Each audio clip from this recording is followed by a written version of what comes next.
Hey, what's going on, guys? Phil here, and I'm about to sit down and have a wonderful podcast with Mike, aka MDM0. You guys know him. He is a shoutcaster for the Mechwarrior Online World Championships for 3 years. He's a fantastic guy, and I will say, I think this is probably one of my best podcasts. If you have time, sit around, listen to this, and of course, you guys can listen to it via SoundCloud as well. I have all these links down below. This is a pretty long conversation, and we dive into everything from MW in its current state, some of the conversations that have just came up from Russ and PGI, and we dive in there. And like I said, I think this is probably one that you're going to enjoy. So sit back, relax, and of course, don't forget you can catch me streaming live on Twitch Monday through Friday, 12 to 6 p.m. And of course, that is twitch.tv/NGNGTV. All right, guys, enjoy the podcast.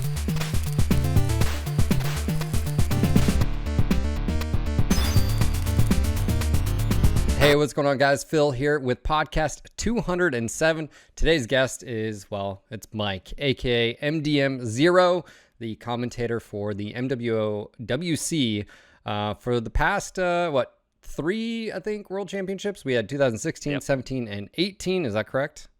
Yeah, that's correct. All right. And obviously, we don't have your compatriot, and we'll just take a moment of silence that he's not here. Bandit. Miss you, buddy. Yeah, I think retirement is suiting both Bandit and I very well, so Yeah. we're not too upset about it. I mean, it was a good time, though. I mean, Yeah. You guys work. I mean, I guess, okay, let's go down that memory lane. Like, how was that for you guys? Like, going, like, looking back. Honestly, literally a dream come true. I feel like I could have never in a million years have imagined that playing Mechwarrior would have led to something like that. Getting to do it was one of the coolest things I've ever done. And I'd like to think that I've done some cool things, but just being a part of the community, being a part of the community during such a great time for Mechwarrior when everything was just growing and it was going to be great and so on. It was a lot of fun, and being able to like actually meet folks, meeting you, Phil, meeting people, all across the community, some of the streamers, just really great people, and being able to like, put a face to some of the names, some of the people that you interacted with for years, was really cool. Yeah. I was going to say, me and you were on flights together. Like, we showed up to the airport. I was like, oh, hey, what's up, dude? And I thought it was just wild. I would always, each time we went, would wear my, No Guts, No Galaxy t-shirts sort of thing, or sweater, whatever I had, and the closer we got to Vancouver, the more people would come up to me like on my flight and be like, oh, are you going to MechCon, sort of thing. And I had flights with you. I had flights with BB Wolf for whatever reason.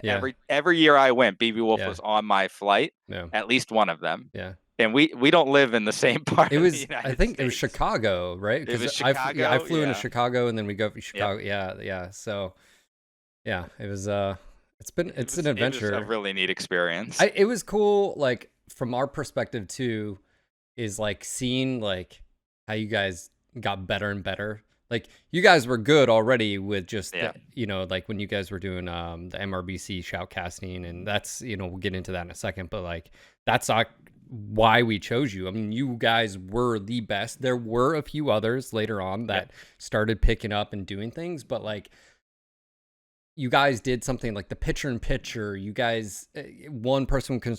I mean, you had it locked down, and that showed. And like, I think it was really cool that we were able to bring you back year after year. And I think even the last year, like, there was a little bit of like, well, should we get someone new? And we're like, no, like, don't try to hire, because originally it was like, well, we'll bring someone from the outside of the community to do it. Like, they wanted like a. And we were like, no, don't, that would be horrible. Like, no. So I'm so glad that didn't happen, because it would have been a complete, like, it's like someone getting up there and they have no idea what they're talking about. And it's like, yeah, so what if they're an esports commentator? They don't play this game. It'd have been shit. It would have been horrible.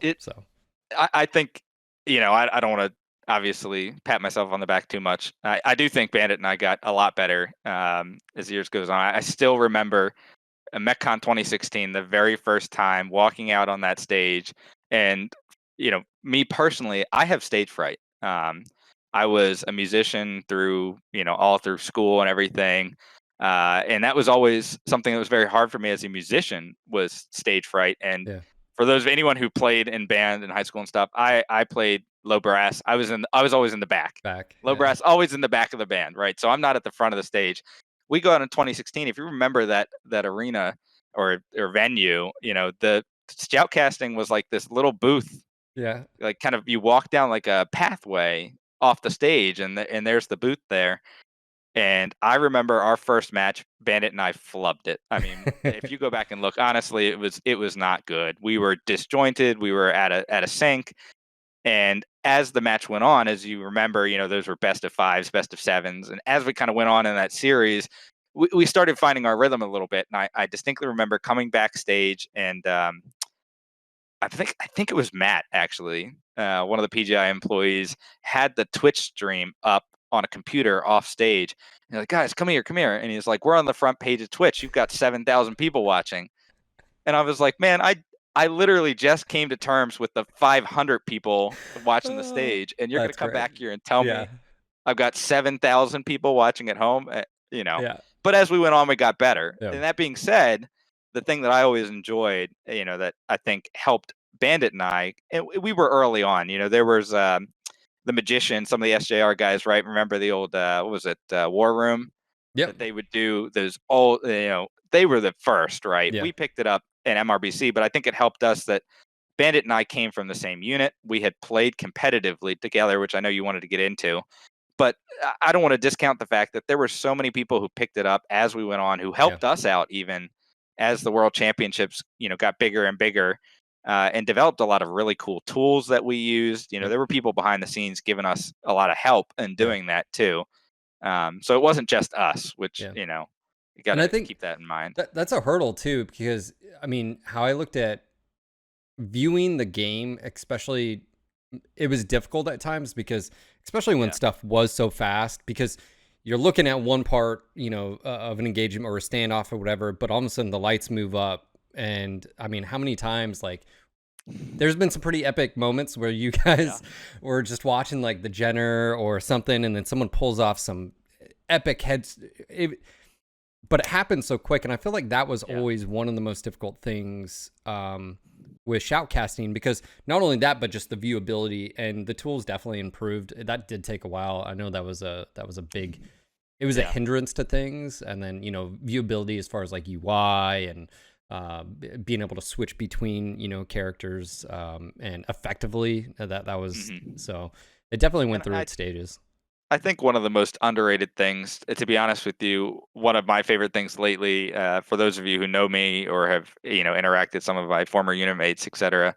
I've gotten really into Rocket League in my retirement, and so I'm going a little off track here. I know this is all about Mechwarrior, No, that's fine. but one of the things I love about Rocket League is it has a huge esports scene. Yeah. To the point where I remember in the spring they were on ESPN, Yep. and I don't mean ESPN's Twitch channel. I don't mean ESPN2. I mean ESPN, The ESPN, main ESPN. But it made me realize, in some ways, the uniqueness of shoutcasting a game like Mechwarrior, and I think you were touching on it a bit. There's so much strategy. There's so much positioning, and it's really almost like a variable pace throughout an individual match. Right, the beginning of the match is all about the mech lab. Basically, what did you bring, Yep. and what did you bring tells you what strategy you're doing. And the advantage of folks like us shoutcasters is we can see both sides, Yep. whereas the other team, they're trying to scout that out, figure out what deck they're running. And then it's all about positioning, right? Can you get to the right position? Can you force the engagement on your terms?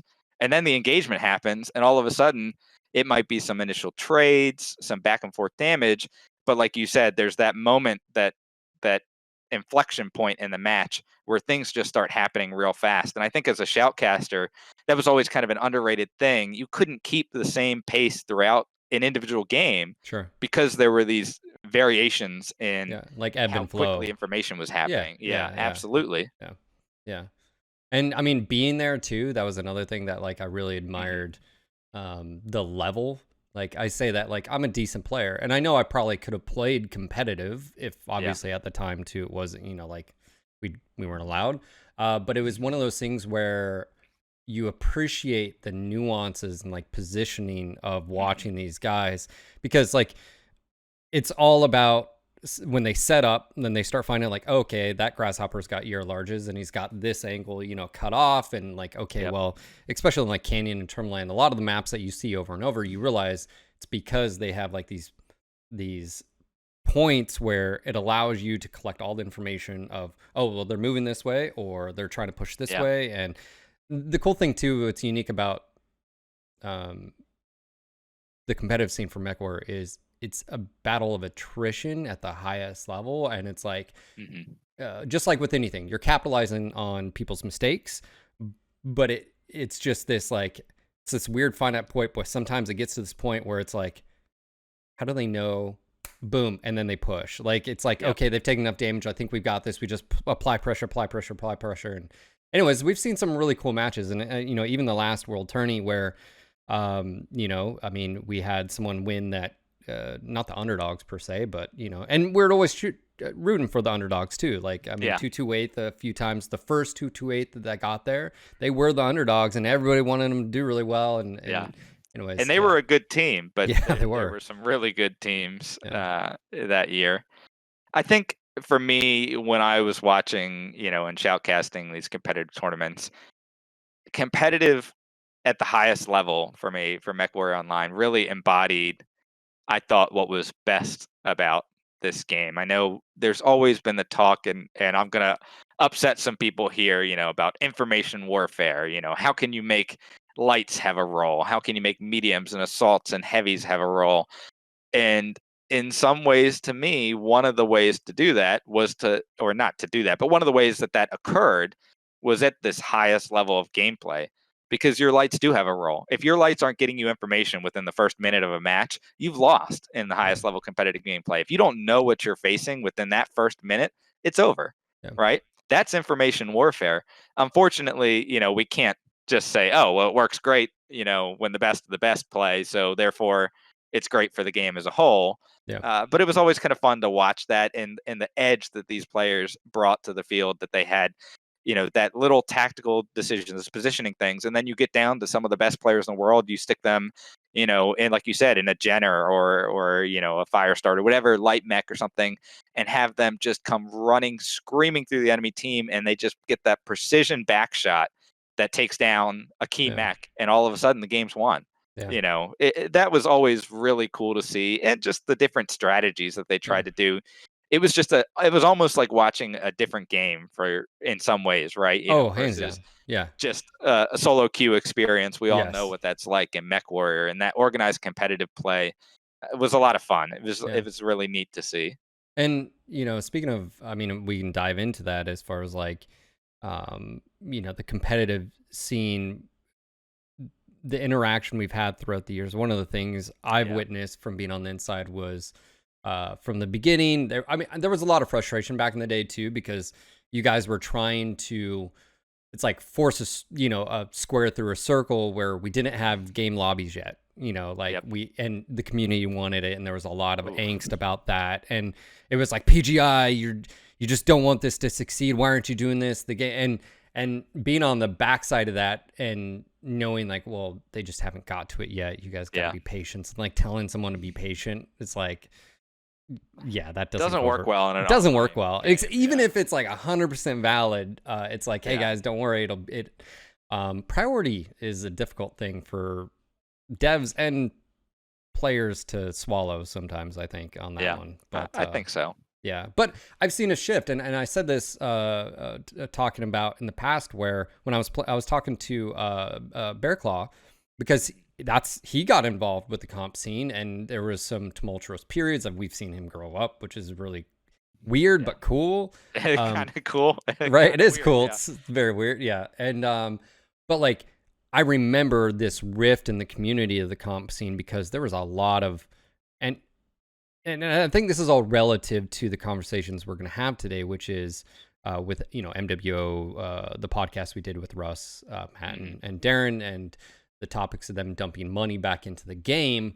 and what does the community want. But I go back to this time frame where the comp scene in general, or I would say high level play, it doesn't even have to do with comp players, just like really good players.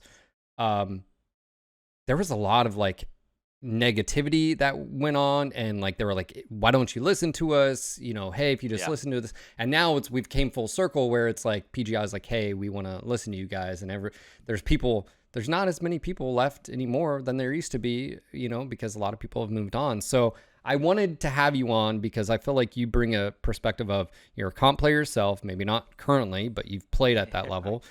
The understanding of maybe the mental aspect of why you may feel a certain way about a certain, game design or balance change or decision that PGI makes, but also the fact of, your experience with casting.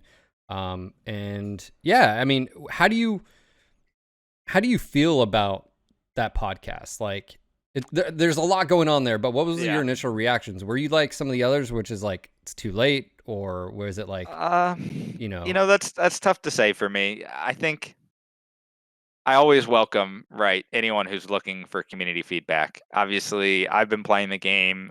For those of you that remember, actually, we'll really go to Blast of the Past. I started playing the game right after it came out of closed beta. Yep. It was the time, and actually, I started playing it, and I stopped initially when I played it because of the polygon bug. If you ever remember the Beef's Party Back video, in the Beef's Party Back video, there's the polygon bug in there. I had that bug, and I stopped playing for like a couple months because of it, because I was like, I can't play. Yeah. For those of you who haven't seen the Beast video, it's when literally the center of your screen is all the colorful polygons just floating around and you can't see anything. Yeah. So I've been playing since then, which I don't know what, 2012 time frame. Yeah. And then when I started, I joined a unit, got into competitive, played up through competitive. Certainly for any competitive players watching, anyone from the old Imperial, SGR, any of those days, you remember we got as far as MRBC Div B, got our butts handed to us, and we were always a mid-tier comp team. So I don't want to give the impression that I was at the level of these world championship teams. But being involved in the scene, we were admins in MRBC, et cetera. I think we had at least a pulse on the scene, and I think you're right. There was very much a I don't want to say a rift, but it's two different schools of thought. Yeah, there was a rift. High tier player, or maybe a rift. There was, right? I'm trying to be political here. Yeah. Well, I mean, we had that at the time, GG Close and all that too, and that it just created this huge rift. It definitely one particular unit. You know who you are. we know what happened. But so yeah, it's a little bit of a mixed feeling for me because one, having followed through the game for so long and seen, so many changes, right? So much evolution over time. This is very much a mature game in terms of its, development, et cetera. And so it's difficult for me to see, okay, how do you make positive changes without some major shifts? Because in my personal view, and I'm sure, we can touch on this more, the number one thing the game needs more than anything else is players, right? I think all discussions have to be centered on how do you get more players, because that makes everyone's lives easier. As a player, it makes my life easier because it, gives more. There's a larger community. There's more people to interact with. But really, the key thing comes down is to match quality, matchmaking, things that you can do, right? In regards to that, all comes down to player base. So I like the idea of putting more money in. I guess I'm a little bit maybe an old jaded vet where I'm like, let's see what happens before I get too excited about it. Sure. That's 100% valid though. Yeah. But I'd love to see the game grow more. I mean, obviously I don't play as much as I used to. I don't play very much at all anymore right now. But when I sign on, it's interesting to me how much has changed in terms of the players and the experience, and how much hasn't changed, and both good and bad ways. Well, I mean, you've been around pretty much from the beginning then, and it's from someone who was also, again, behind the scenes, being involved with the quirks at the beginning and setting that, but even before. It's interesting because like I have these hindsight 2020 parts now where it's like, you know, I think the decisions that were made for balance, it was good initiative but bad judgment, and didn't have necessarily the right. It was like a narrow, like, hey, we'll fix this little thing, and yeah, this will address. But the reality of it is, they didn't have the big picture, because, like, you know, like even if you go back to one of the earliest metas, which was what, Peep, AC5, UAC5 Peep, back in the AC5, day, yeah. right? Yeah. Cataphract The 3 old, Delta, the Dragon Slayer, Cataphract, Dragon Slayer, yep. right? Which, by the way, I still feel like the Dragon Slayer, you want, like, they've done a really good job of not pay to win. Let's be real. Yeah. That mech reigned for a very, very long time. Can you imagine back in the day, Cataphract 3D competitive mech driving that barn door, you know, for so long, right? That mech was competitive. It was the it was your pop-tarting heavy. Yeah, it was the pinnacle. But okay, so let's talk about that though. Like, I think the reason why is because you didn't have a ton of choices, right? Back then, yeah, there was limited choice as far as mechs. Tech was different before double heat sinks, and then after, and then there was a distinct split between the comp scene, because at this time, it was before I found out I really couldn't play competitive. I had not joined SJR, but I was trying to be a part of the team, so I was dropping with them a lot and learning and stuff. But there was a split between the, like, do you take an XL on a Victor, or do you not take an XL on a Victor? And there was like some, I think the EU guys said yes or no. I forgot exactly what it was, but like you had this split between even SJR. The hit to Pop-Tarting, I think, was one of, I think Ghost Heat was the first inkling that I still feel like it's a Band-Aid. It never fixed at the heart of it. And then Pop-Tarting, I feel like, was the very first where things started to, I won't say go downhill, but it was the incorrect decision in the grand scheme of things, because like they nerfed jump jets to where jump jets still, and this is at least what, 4 years later, jump jets still, probably five years later at this point, right? That's never been addressed. And then Pop-Tarting itself, it's funny because in some ways it's back in some forms with ATMs. You see peeps now, 3 peeps and this and that, but like there's counters now. Back then that was the problem. There was no counters for Pop-Tarting. It was the only strategy you could use was Pop-Tarting. That was all of competitive play.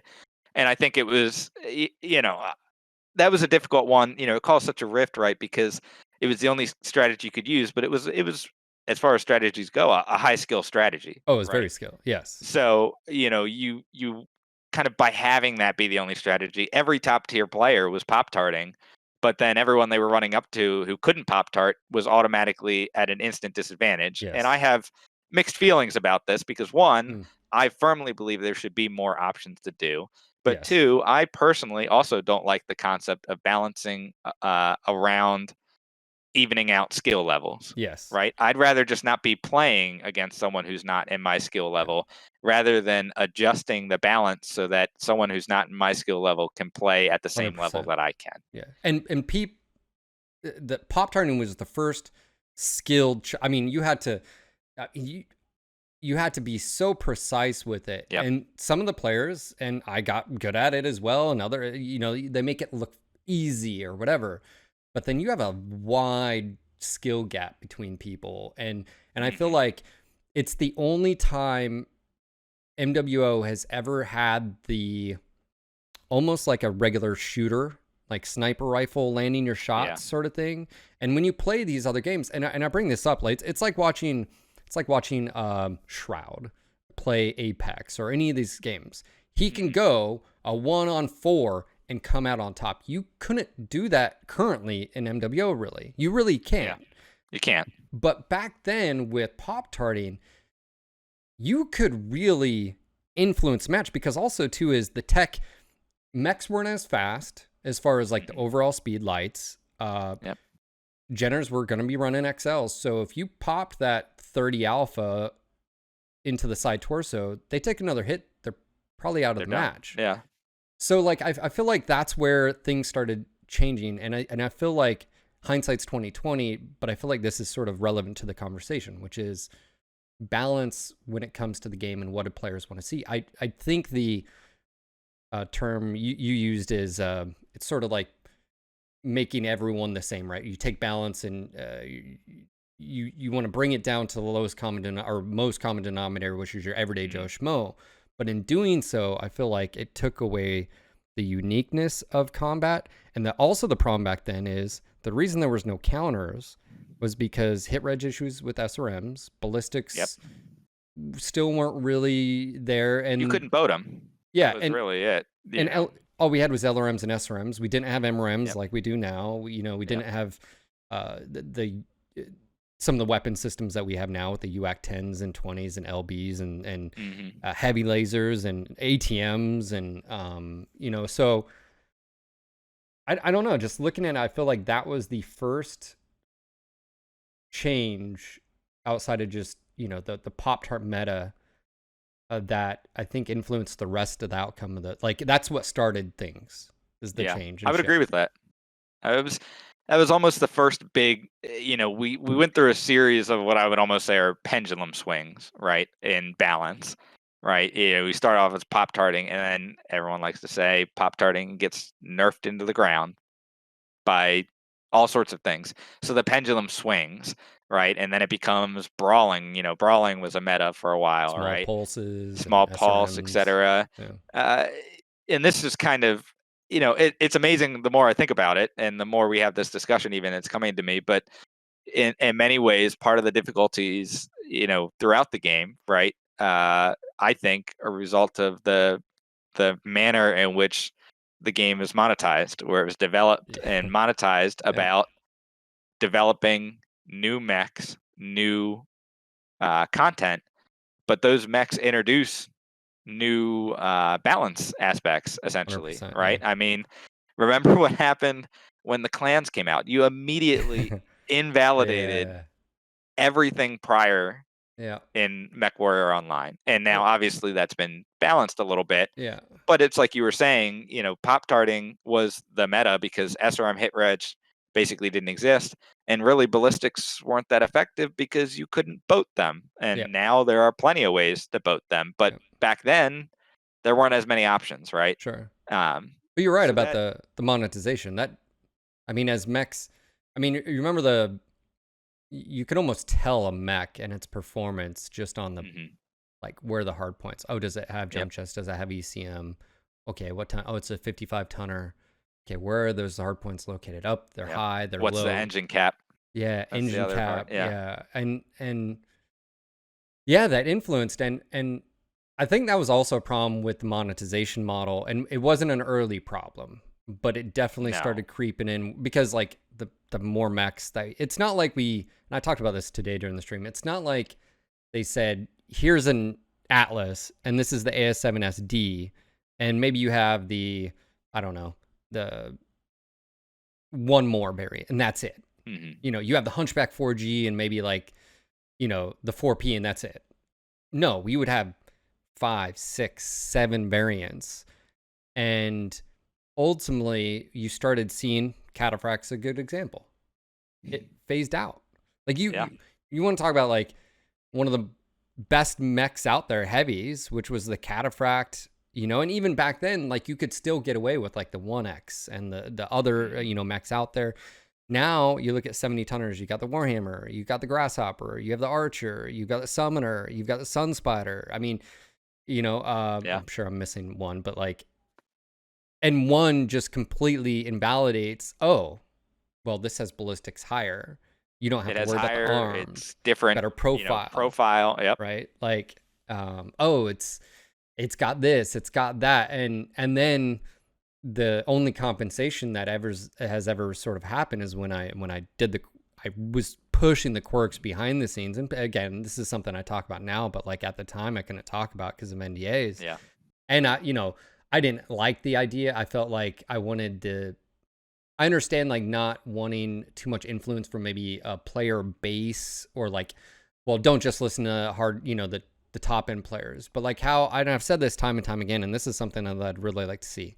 I think your competitive players out there are fantastic at telling you what works and what doesn't work and whether or not systems are broken. And that's what you should be listening to. And like, just because you're a really good player doesn't mean you know what's good for the game and game design. You have your, you know what I'm saying? It's like, same thing with just if you're a crappy player doesn't mean the exact same applies to you. It, you know, or not crap, but you know, like lower skilled. It's just, you know, my feelings aren't hurt. Yeah, me either. I'm not there either. But yeah. So I just feel like the introduction and the monetization model has caused. Yeah, I agree with that statement that you made. Like I think, and I think it does. You know, it causes that, but it also made PGI's job that much harder. I mean, how do you balance all these things as you continuously come on? And we all know that balance hasn't been perfect throughout the years. It's far from it, right? But I think part of that is a self-inflicted thing. You keep adding these mechs, and you want them to be unique in some manner so that people buy them. Yeah. But at You the want same them to be time, good. yeah, Or you want no them to one's be going to buy good. them. You don't want to do dead on arrival, but at the same time, you want to try and balance everything. So it's tough, right? Yeah. I think this is coming full circle, right? We talked just a little while ago about what would, what potentially could be coming to MWO and everything. I would personally like to see a different monetization model because I think that model of introducing new mechs constantly is a negative on the game, both from it sucks up balancing resources, trying to constantly tweak and adjust because you're introducing new variables, and I think it can be a little overwhelming for newer players. And obviously, I'd like to see a good new player environment as well. I'm not saying that you can never introduce a new mech again, and Sure. I know there are people out there that have I mean, it's this. Ultimately, this is Mechwarrior. It's BattleTech, right? Sure. People have their dream mech out there, right? Yeah. That they want in the game, and I don't want to take that away from anyone. But maybe a lesser focus on it and some different Sure. monetizations techniques And might be I think healthier that's for the valid. game. Yeah, no, I think it's valid too, because if you got to think, if you can, Russ made this statement in the podcast, and he basically said, if you have 600 mechs, like, Yeah, what is going to take for you to spend money? So I think if you're 100% right, if you can fix the monetization aspect of MWO, whether it's battle pass and some type of, that purchase in, or subscription that's not gating your game, if something, call it whatever you want, battle pass, subscription, premium time is basically a subscription. It's just not reoccurring unless you decide, I guess. But also too is from the mech standpoint, we have a lot of mechs that are already there that if they were to do a rescale, if they were to do a mobility pass, you have mechs that would be good. And why not then, yes, it's going to take resources. But again, if their monetization isn't tied into mechs fully and they're making enough money because of whatever new monetization model, then they could say, yeah, we can go change the proportions, do some nip and tuck on a certain mech because maybe its torso is too big, or maybe its legs are too big, or, and yeah, I think the monetization, I mean, hearing Russ talk about it, I felt basically he was telling everybody, this is, if you're going to propose something, this is what I need to accomplish. It's, he called it RPU or whatever, which is like rate per spending of person. Rate and he per said, user. Right. And he said, because we have a smaller player base, but our rate per user was higher, it compensated. We can't do the micro. He basically said we can do small microtransactions, sort of like the paints and stuff like that, but we can't make that in our entire game because we're just not going to make enough money off of it. Yeah, they don't have enough users for that. Right. So roger that. So that's why I was figuring if we tackled in a few ways of if they did some type of new, and again, I don't know if you have ideas about that, if you've thought about it, but some type of buy-in system that gives you a bonus for, again, I don't know. I'm listening to other people's ideas, and then also, hey, you come up with this cool mech pack, but make it worthwhile. And I also feel like that's another thing is like, it's always just been behind the scenes. How it works is whatever mech they choose. It could also be they're trying to fill a tonnage gap too. Like we don't have many 95 tonners or 90 tonners or 85 tonners, so they were trying to fill it. So then Alex gets told, "Hey, we're doing this mech." He looks at all these concept art or concepts that were done previously. He then MWOs it, but this is where I feel like some conspiracies thinking where like people are like, and quick shout out, Alex is basically the greatest thing that ever happened to he is, Mechwarrior. I he mean, is, just incredible. yes, Continue. I just had to say that. but I think there's some conspiracy where like they'll be like, oh well, they chose that mech and then they made it really good and then they nerfed it. No, what happened is he designed something where like the blood asp or you know or the Kodiak, like where it's got high mounts. All these high mounts. Yep. Now it could be argued if they would have had a little bit better eye on balance wise, it would have been like, hey Alex, we really like that design, but we need to, you know, like we need to adjust here. And even if they started to do that now, the problem is there's designs, old designs that didn't happen to, and so like there's just clear winners between one or the other, and the only compensation is they get quirks. And the problem I have with quirks as well is that there's just so many of them out there. It's confusing to a new player. It could be tied into a skill tree. It could be lesson across the board. But monetization I think is the key. I would suggest, and this is me thinking in the last 5 minutes as I'm half listening to you talking and going through and like at the same time. You know, I mean, there's the option I think to do something like a battle pass or whatever. I mean, again, I play a lot of Rocket League. Rocket League has a Rocket League Premium. As you get experience, it's basically it's like it's a new season, and each season has rewards. And as you get experience, if you pay for the premium rewards, you get more stuff, right? And I could see something like that. And usually, what they do is, as you get through certain levels, as you get to a certain level, you get a big reward, right? You know, in the intermediate levels are little stuff, cosmetic stuff. I think you could do something like that in Mechwarrior. And here's where I'm going totally bold. When you get to some of those big levels, say, you know, every 10 levels, 20 level, whatever it is, and you kind of tweak and adjust the scaling. But as you level up through this season pass or whatever you want to call it, you get a mech. Yeah. The mech already exists in the game. You just choose one. Something like that, right? I mean, that would be an incentive to pay money. You know, you're paying, instead of paying for a met pack, you're paying for some premium thing that, you know, if you play enough, right, and get enough levels, you get a couple free mechs that you just get to choose whichever mech out of the shop you want or something like that. You know, does it help the folks that have 600 mechs and they have them all or whatever it may be? Well, probably not, but I'm not sure there's too many monetization things you can do out of those 600 people. Yeah. You know, there's people that have all the mechs anyway. You know, you can't monetize a map. You can't monetize something like that unless, you know, have someone put their name on a billboard. Start sponsored by, you know, map advertising in game. That would be something. Yeah. Hey, they got Solaris. I guess that could work. But yeah. No, I like I said, I feel like there's plenty of examples out there. Yes.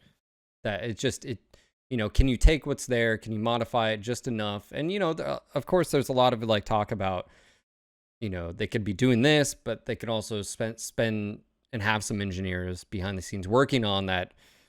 Maybe not MWO 2.0 or Mechwarrior 5 Online, but just say the networking side. Because I think that's the biggest thing is they don't have any of that done. Like, yeah, they have Mech 5, but none of the back-end engineering for post-state rewind, which is really important. They would have to recreate that. Well, how long does that take? At least if they had a small team working on that, you better monetize and move Mechwarrior Online forward. So obviously monetization is big. How do you feel about, you know, communication? Like, because I feel like that's a big part, right? That's been or lacking in the past. Yeah, but I feel like communication's a like one of it needs to be front and center, right? Yeah, I think the more open a developer is with its community, the more the community will enjoy and respect that. There will always be bad apples. There will always be people that, you know, it's never good enough, right? But to me, more communication is better, provided, of course, that the communication is consistent, right? You know, you don't want plenty of communication. Oh, we're going to do this, and then 3 weeks later, no, we're going to do that, and you know, if you're just whiplashing people with, it's like, well, what do conflicting. Exactly. Can I trust you? Can I like? You just said this, like, yeah. But I think more communication certainly is something that you can do to kind of build that rapport with your community. Sure. And we talked briefly about it, and I'll kind of go back to this, showing that your ideas are being listened to, the community suggestions are in some ways at least being considered, I think is a valuable thing, right? You never want to be like, hey, we want suggestions, and then that to be a black hole, right? You Yeah. just throw your suggestions in the box, and then there's a generic thanks for your suggestions, Yeah. and you're like, okay, did anything ever get Yeah. even talked about, right? Um, but I think there's a lot of things that PGI can do. I have always been a firm supporter of the community. There are, and there always have been, some phenomenal people in the Mechwarrior community, especially when it comes to things like balance, things Yes. like testing, trying out different mechanics and things. I mean, we've had people for years and have people that will go into testing grounds with the stopwatch and try to do the same thing 200 times to test out, the various RNG aspects of a mechanic or something like that, checking out spread, things like that. Engaging with some community members for even something as simple, and I say simple, obviously nothing is entirely simple, but small balance tweaks, right? And I've always been a proponent of, if you're going to balance, do it in small incremental amounts. Engage with some of the community. There's tremendous ideas and work being done out there, not just people behind a keyboard like myself, keyboard sitting right here, that are, just typing away. Oh, I think this needs to be buffed. This needs to be not. But there are people coming out and saying, here's a spreadsheet of all the numbers in games, calculated DPS for these mechs. And if we tweak this by this much and this by this much, we should see this much increase in DPS for, sort of doing actual calculations and Yeah. things that I think can at least be valuable input. Yeah. And so communicating, I think, goes in multiple ways, right? It's listening to feedback. It's also reaching out to the community and engaging some of these smart Sure. folks. And ultimately what everyone wants to see is not just communication, but some action, and feeling like they're a part of the Sure. community, right? The best way to do that is to say, hey, we listened to your ideas and we implemented some of them, and Sure. that brings the community as part of, they feel invested, and I think Right. that's a valuable thing. Yeah. When it comes to balance too, I think another thing is like the changes. It's almost like and I say this some of the changes almost feel like they're being done at the expense, as we mentioned earlier, of maybe competitiveness. It's almost like a blanding of, it's almost like a bleaching, Yeah. if you will, of things. And I think the term we, as a community, we're using the unfunning of MWO, and it has to be said, is Yeah. from the start of Peep and Goss and the like, I understood why, like, Chris, he said, Peep Goss disproportionately helps Clan Max. I can understand that when you make that argument. But the question is, just because that's true, does that mean you should do it? And if you would have asked the community, there probably was a different solution to what you were trying to achieve. And like the same thing with like the side torso destruction. I understand you're working within a limited scope because maybe you, at the time, you don't have resources like engineers to change some heat system or this or that. But was it really a problem out there? And if you think it was a problem, you need to explain why you feel it's a problem. And then you also need to be willing to hear the potential countless retorts from the community of saying, no, that's, and I feel like that goes back to the entire topic, which is they're coming to the community and saying, what should we do? And I just look at the countless, like, it's not fun. The side torso destruction has not, I was thinking about this today during streaming. It happened to me. And, you see it happen. You know when it happens because someone will instantly shut down and then they're dead, or they override and then they're dead, or just inopportune moment. You just fired. You're already high heat. You lose the side torso, and you like, how is that that's not balanced to me. And I feel like that's one of those things where like that's not fun for a new player because, and guess what? I understand that as an experienced player. Yeah, that does a new still player happens. even understand what happened to Jeez, them? like no, they would have no Yeah. idea. Like, how does this even? And I get the problem is like basically it's trying to balance heat and then also engines, because engines are out of whack 100%. You've got a Yeah. standard engine, you got now LFEs, and you got XLs, but it's not fair on the XL on the clan side, and it's not fair, you know, to the IS. I get that, but I just feel like it goes back to the discussion in whole of the unfunning. And you look, Yeah. I have this, you take step backs, you know, like you look at skill tree as introduced you, and I, you know, Matt and Darren talked about doing a autopsy, if you will, you know, like they break, you know, I don't know if that was the term they used, but like it's not dead, but, Yeah. but like they're like, what did it? A And I just review. I just look at all these things of like, I don't know how you feel. Like, how do you feel about it? I mean, am I crazy? And like, it's these, So it's like an onion. skill It's happened, tree, right? yeah. Like, Skill tree, I will come out and say right now, I believe is literally the worst thing that happened to Mechwarrior Online. I was against damn. it from the very beginning. I All right. remain against it. All I right. think it was a mistake. It pains me when I see people saying, you know, the old system has to work, because the argument that or the old system had to go. The argument I normally see against the old system was the rule of three. Yeah. It But if you ignore the frustrates rule me of to no three, end because the rule of three could have gone wasn't away. tied to the old Yeah. system. Yeah. Like, you The old could have system was simply good. said, Yeah. we're going to get rid of the rule of three, Yeah. and you can master Yeah. any mech without having any chassis, Yeah.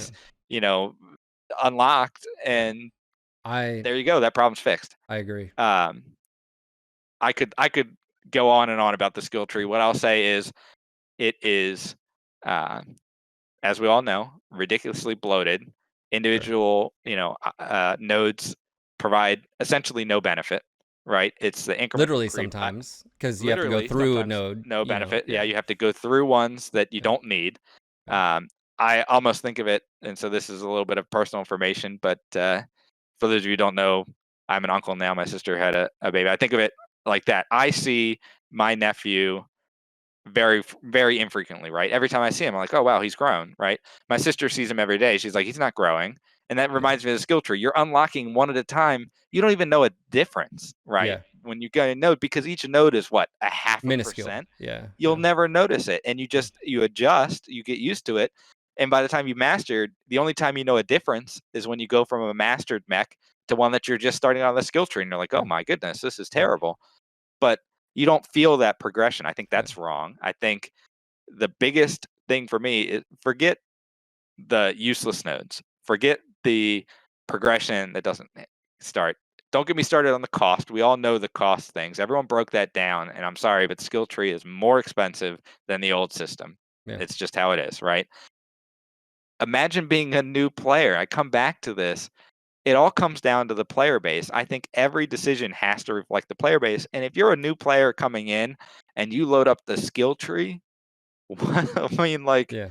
what are you thinking, right? Well, You're looking at this just like yeah. totally overwhelmed, and And even if you even the dive UI in, for it. yeah, I and mean, even if you dive in, you're gonna waste money that yeah, you you because you don't know what desperately you're need. doing. Yeah, because I just did an experiment. I started up Yeah, NGNG TV, and I started you know, like I think a week in, I was like, okay, premium time's allowed, that's fine. But it you know, like your cadet bonus pretty much can buy you your first mech. yeah. But if you don't know what mech to choose, and then you dive in, skill trees around 4 million, I think, total investment or something like that. I think Mhm. that's right. I think it's around 4 point something million.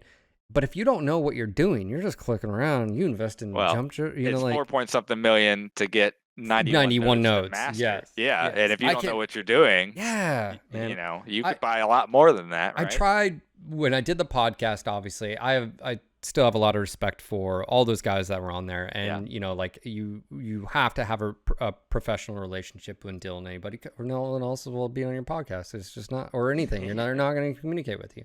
You're But I not making tried, any friends if you start right? cursing Yeah, people out. like, Yeah. but you know, like that's why on the podcast I was like, well, Russ, you know, like, and he was like, well, people are used to it now, and I'm like, two wrongs don't make them right, buddy. Like, just because No. we deal with it. I said this in a few streams ago. I would change it. I would change it, actually, funny enough. From a visual standpoint, I'd go back to what it was before. Yep.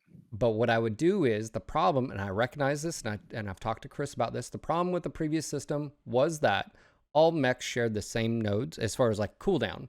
Yes, it may change depending on what clan or IS or what, whatever. But I would keep that format, and it would be low-hanging fruit would be the first 8 nodes, but you could tie those into the quirks and like specialties for that, and then you'd have the elite ones that tie into the mech and quirks. And then mastery, it wouldn't be a slot, it would be a quirk. And then you use prestige mode, and you can unlock a second and a third. And then on a, well, what about airstrikes? We need to limit those on an individual mech basis. Not all mechs should be able to have 2 strikes or 2 artillery or whatever. And why, and by the way, this isn't rule of 3. I'm not saying that. And you can tie in the C-bills. Sure. Okay. You want to keep that. You want to keep the C-bill sync, whatever. You want to make it, the XP grow. That's fine. It should be in the second and third. The mastery takes a while to master. We get it. It's simple. It's clean. It's easy to understand. It's linear. Like, you can choose either one of those 8 and you're going to get there. But that means you could be specialized. The Hunchback 4G is going to have a different than the Atlas. The Atlas could be centered around being a tank. And when you do that, the funny thing is, the podcast I had with Tori, he's a programmer, and he said, well, I would just do that with current skill tree. I would just basically do the exact same thing what you're talking about, use the system that's there, shrink down the skill tree, and then each skill tree would be slightly different. And I was like, yeah, but I still feel like that's visually a problem for, like, it's still, it's not confusing. Yeah, it is confusing. It's convoluted. And what the difficult thing with that is like, and by the way, Chris, if he's listening, I've felt sorry for him for this entire time, because people are like, oh, he had no control over the design. Neither did I. Yeah. When it went up on the screen at MechCon was when we found out. And it was said, here you two go, figured out the numbers. And at this point in time, at this point in time, I wasn't involved with Kurt. I pretty much was just a voice of reason, and me and him didn't see eye to eye and everything, which is fine. That's how it should be. Yeah. But poor guy had to just basically take all. He took all the shit and all the flack for it when he had no control. But it goes back to where, why was that not like? And I don't know why this is. I don't the field you work in. Like, I don't know. Does this same like happen where, for me, if I'm looking at this, I'm not the smartest guy ever. Like, I can't think of everything. Let's just say I have a really high IQ. I can't think of everything. What you do as a good leader is you say, hey, Mike, hey, MWO, we're thinking about replacing the skill tree because we think it's outdated because of X, Y, and Z. Let's see your best ideas. Go. Why wouldn't you do that? Or even if you didn't even do it to your community, why wasn't it like your people that are handling balance involved? Yeah. Like, why wouldn't, and so like, and I'm ranting. This is a rantable subject. But how many people left because of that change? Oh, tremendous. How many people? I mean, that was, like I said, I firmly believe the single worst thing that has happened to Mechwarrior Online. And it's painful to see. And what pained me the most was, when it came out, seeing, and like I've talked about, how the fantastic people in the community, and sure, there's some rotten eggs, whatever, there always are, right? But coming out with these wonderful ideas for some other path, right? Sure.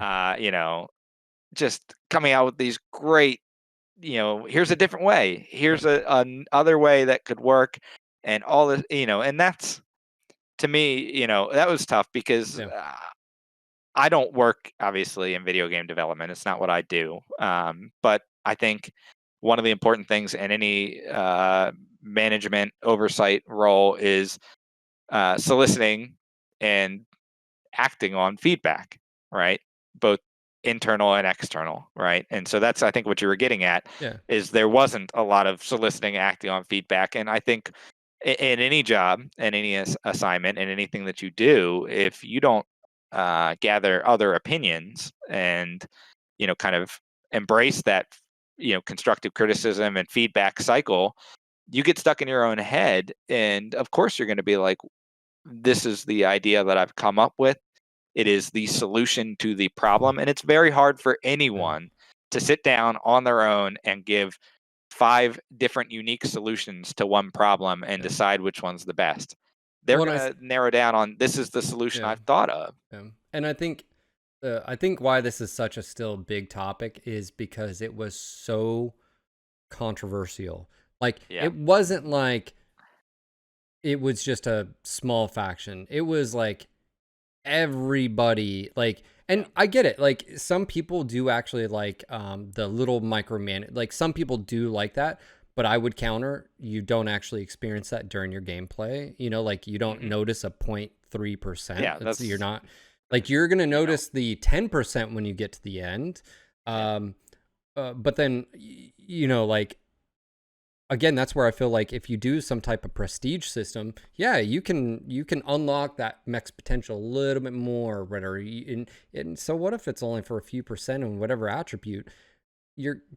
People grind towards that. And if you really like the mech too, it gives a reason to, but it just felt like, and that response from Russ, I didn't like it. It was just, he did concede. He was like, of course it's still on the table, but he was like, 2 wrongs don't make a right. I think time investment, I think that's better, because I understand, and I'm glad he was there to answer. And basically, I think it showed people give him shit, but the reality of it is the president, he has to worry about, I don't know how many employees, 50, 60, 70 employees and their families and the responsibility and keep it. Yeah, I understand his that. first obligation is to the livelihood of his employees and but stakeholders, right? the road goes 2 ways. And that's where I was saying is like, they have to show, that would be one of those things of, it should have been, and this is where I'd like to see the communication of with Darren, which, again, he knows this, is that egos aside, egos need to be put aside. And there should be no digging in heels. It should be, how I look at it is, and I spat off shit all the time on stream. Doesn't mean I'm right. More often than not, it's probably because I'm wrong. But what I'm trying to do is I'm trying to cultivate the conversation just happening. Use your imagination. Like, you feel so passionate about this, Mike, but what about this Here's perspective? an alternative way of thinking. Yeah, like I think not, that's a valuable thing. And that was, I have to be less political than you do, even, because obviously my contacts with PGI and so are even less than yours. And you're doing your podcast and everything. I'm just a guest. I'm not going to have my own podcast. I think honestly, that's one of the biggest weaknesses I've seen out of PGI is this. There was very much, maybe not in any sort of spoken way, but from my own personal opinion, right? This is purely opinion talking, a mindset of, we are video game developers. We understand what it takes to do a video game. You are not a video game developer. Your opinion is not valid.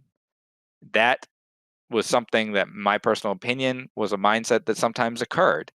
And it was very frustrating to me, not because I'm saying my opinion should be the one listening to. I mean, I'm sure, not saying that. What I'm saying is, I would see, like I said, I would see this great work being done by various members in the community proposing things, different skill tree replacements, et cetera. And I would see their ideas and what it would appear to be. And again, this could be just a communication thing, but this is how it comes across as someone who's not necessarily on the in. And full disclosure, I was a shoutcaster for 3 years, and I had a little bit more in than most people, but certainly not on any of the development behind the scenes side. It was more of just like, I could talk to Chris or Russ on occasion, and they would listen sometimes to the point of like saying, yes, I hear that you're talking to me. Doesn't mean they're going to do anything, right? So full disclosure there. But there's tremendous work being done, and it comes back to that soliciting and receiving feedback. Just because someone is, maybe not internal feedback, doesn't mean that external feedback is necessarily worthless. And just because I don't develop video games for a living doesn't mean that, I couldn't provide a valuable insight into, a different mechanic, etc. And that was kind of, the skill tree felt like the last straw for that, right? I mean, it was just like, Yeah. this is a skill tree. It's great. And everyone was like, Yeah. oh, here's, a dozen better versions. And they were Yeah. like, no, Yeah. we're video game developers. Yeah. I would have, Um, I would have paid to have Russ come out and basically say, or I should have said, this is what I wanted him to do. yeah. And maybe this is naive of me saying this, but this is what I think I would do, is I would have said, hey guys, we just launched this. Obviously, it's very controversial. I don't think we got it right. We're going to revert back to what we had, and we're going to make this right. So starting right now, here's a forum post. We want to hear your thoughts, your opinions, your ideas, and then we're going to talk about this. We're going to see if we can make this work, because I think we can. I don't think that's very difficult. No. What I just said, like literally. I don't think so either, but So it shouldn't be, right? I mean, yes. I'm not a video game developer, etc. But if you're not version controlling your software development, then there's something wrong, right? So reverting, in theory, would you revert should right now? be. Like Yes, if you could give a absolutely. switch, just, and not the 3 of a kind, but just going back. Yeah. Would you revert right now? Absolutely. I look at the revitalization, so to speak, Sure. of MWO consists to me of truly one goal, and one goal only, which is player base, right? Everything, in my opinion, hinges around getting active users up, right? That makes monetization easier, because, if you monetize 1 out of every 100 users, if you have more users, you're pulling in more money, right? It makes balance easier, because now you're getting better matches. So you're seeing less skewed results in your balance, etc. I think it makes the player base happy, because, again, match quality goes up. Match quality to me is so dependent on player base size. Forget all this other stuff. I know people talk about, PSR and all that. Yeah. balance, PSR, even map design in NASCAR. Like, I get those are problems, but if you increase the player base, your match quality will go up, and some of those problems will still exist, but you'll feel better about it, right? Gotcha. That's my personal Yeah. opinion. And so how do you get the player base up? I think the first thing is, the game is way too complicated. I just, and part of that's inherent to Mechwarrior, but Sure. part of that is not, right? The skill tree is a big factor of that. It just, it to me, if you look at it through the lens of someone coming into the game, just, it's overwhelming, it's expensive, it's not explained. Yeah. It's, it's just, it's, I mean, even just the UI, it's, frankly, it's quite ungainly to use, right? Yeah. I mean, it's just, I mean, I know people put hard work and effort into developing, but I'm sorry, it's just, it's Yeah. ungainly, it's tough to use, it's tough to see. Yeah. Trying to keep track of, oh, I've got to buy this node, and then I got to unlock this, Yeah. no, get rid of it. I just, to me, at this point, there's no saving the skill tree. I Okay. think it's not, well, let me correct that. It's not that there's no saving the skill tree, but looking at it in terms of your, return on your investment, right? Your time invested that you're spending to fix it.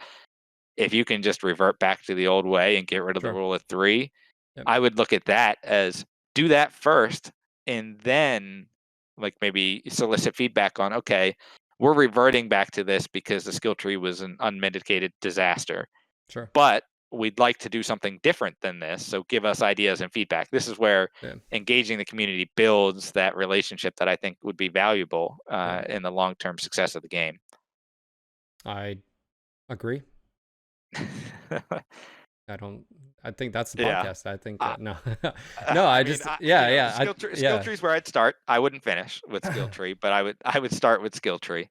How do you, okay. So it's funny, cause we're obviously we're talking a lot about, well, that affects gameplay, of course. Cause it's like, Yeah. but I feel like that's just that's your everyday system. Again, it takes time. The amount of click. Yeah. God, that's another thing.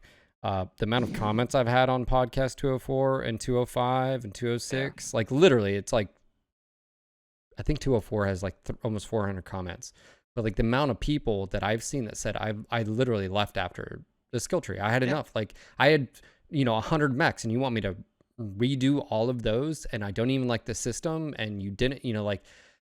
So I have dozens of friends who stopped playing. Yeah. Basically, my entire unit stopped after. I know everyone says, "Oh, you're just saying that people left." No, my unit stopped playing after skill tree. Yeah, so about 24 people. So we had pop tarting, nerfing of jump jets. Laser vomit became really strong, and I'm sort of guilty of some of this because I did the quirks when like the Black Knight was like could face tank and deliver this massive alpha like to your face. Yeah. But it's funny because I've had so many people, including Heimdelight on Reddit, just like to point that out, say it was one of the funnest times they've had in MWO. Was like the quirkening was the pinnacle of MWO. I stand by that. I created monsters, I will admit. But it was fun. And it had, why I stand by that though? At the end of the day, I look at it in a couple ways. One, there were monsters out there, but it was, like playing the monsters was fun. I mean, at the end of the day, let's be honest, we all want to win, right? Sure. Even if you're playing casually, it feels better to win than to lose. Yeah. Let's just lay that out there. I don't care if you're playing from a lore perspective, you're playing, you're whoever, you're role playing or you're playing competitive. It feels better to win than lose. So let's just leave it at that. Sure. 2, it gave mechs new life. I mean, you saw so much variety because there were monsters, but there were so many monsters. There were so many different monsters that you could pick, the dragon, right? What was that? The AC2 dragon that was just like a machine gun. But you take its arm off. So if it wasn't a good player, if you weren't a proton where you could do this, like, proton. The 5SS. I mean, 5SS, the Black Knight, all these mechs. There were so many different fun mechs out there, and to me, I know this was something that a lot of people were like, well, it forces you into certain builds, and I always looked at that, and this might upset lore people here. Full disclosure, I'm not a lore person. I started playing with Mechwarrior 4 Mercs. That's what I got involved in. I have actually lots of the books right over here that I've read, but I never got into like the full lore of BattleTech. But to me, the whole point of variance was to have specific builds, right? Why have 8 different Shadowhawks if each one had to be able to do whatever build you felt like, right? The quirkening, sure, it pigeonholed a specific variant into a specific build because that was the best build for it. But that's why you had a bunch of different variants for every chassis, right? I learned each variant. I learned a lot, and then up until the point where I wasn't doing those anymore, and it got taken over by Chris. But like, I made mistakes too. Like the 1,000 cooldown on quick draw or the glorious days, because like I wasn't editing the XML. I was using this editor, and it was remote connect, so like there was this delay. So like I didn't notice like a typo, it just but I learned a lot. And like I will admit though that like I learned of the quick draw. IV4 is a good example. It's strong because a new tech came out that made it strong, but back then it wasn't strong. And that's where you get into this weird, like, then you go to 1v1, and some of the best mechs there are because they're quirked out of their minds, and they can do like the Cataphract 4X. You literally, like, in that division, you couldn't do anything because it could deliver so much DPS to your face, like, and it goes into like you scale. Don't have to worry about and the whole else against you. And that was part of it. Then like it skews things, and all of this came from quirks, and the quirkening and all of this was that I saw a problem, which I guess some of it has to do with scale, but then also like proportions of like, why do we have so many variants? And they just there's no difference. Like this Locust is literally completely useless. There's no point. Yeah. Role warfare, you mentioned that never really got expanded. And like what was tough is, what can mechs do on the battlefield? It's not like you have respawns where you can run over to a sensor tower and turn it on and only, like, can all mechs do that? Because, or should lights, or, like, you didn't have any other capabilities outside of shoot the enemy mechs. And shoot the enemy mech. A Timberwolf at the time was a scout. It was a lethal mech at the time. Like, it could do everything that a Locust could do, but that Locust had 1 or 2 energy. And so, like, I just looked at that, and it was one of those things where, yes, some of them went too far, and yes, I would do things differently. But I think some of it too, I would point out of the reason why so many of these mechs need quirks is disproportionately because of scale. And I could go on a rant about that. People have heard me. Another thing that I don't like. Yeah. And it's one of those things where I had a lot of fun with it. I learned a lot, but we've had obviously Chris has been working on Mech 5. We know that because he talked about it. And that's a tough pill to swallow, because like I said, up until, January, when, being behind the scenes and working for PGI, under our contract, being behind the scenes and knowing nothing basically was going on was so stressful, because like, I'm a player. I like playing the game, but then also having the back knowledge of just nothing happening, and people are coming to your chat and asking, hey, what's going on, and on and on. And you have to just basically, you can't tell them anything. No. And you got to put on a, and I, over the years, I've talked about things. Sometimes it'd be in a secretive manner, like, oh, what about this topic? Even though that was actually really behind the scenes happening or whatever, like, like engine desync and stuff. I'd be like, blah, blah, blah, and, and then, so I don't have a problem with bring back the quirkening. That's what I hear.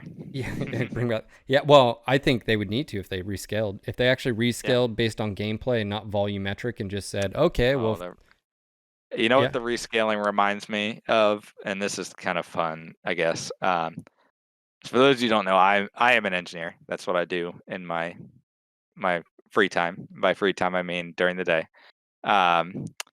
And it reminds me very much of the old, kind of story about, engineers, right? You're coming up with this design for some part or whatever, and it's, this is the greatest thing ever. And then you take it down to your shop, or whatever, your machinist looks at it and they're like, you can't make this. What do you mean? It's like, well, it's just doesn't, you weren't connected to reality when you came up with this design.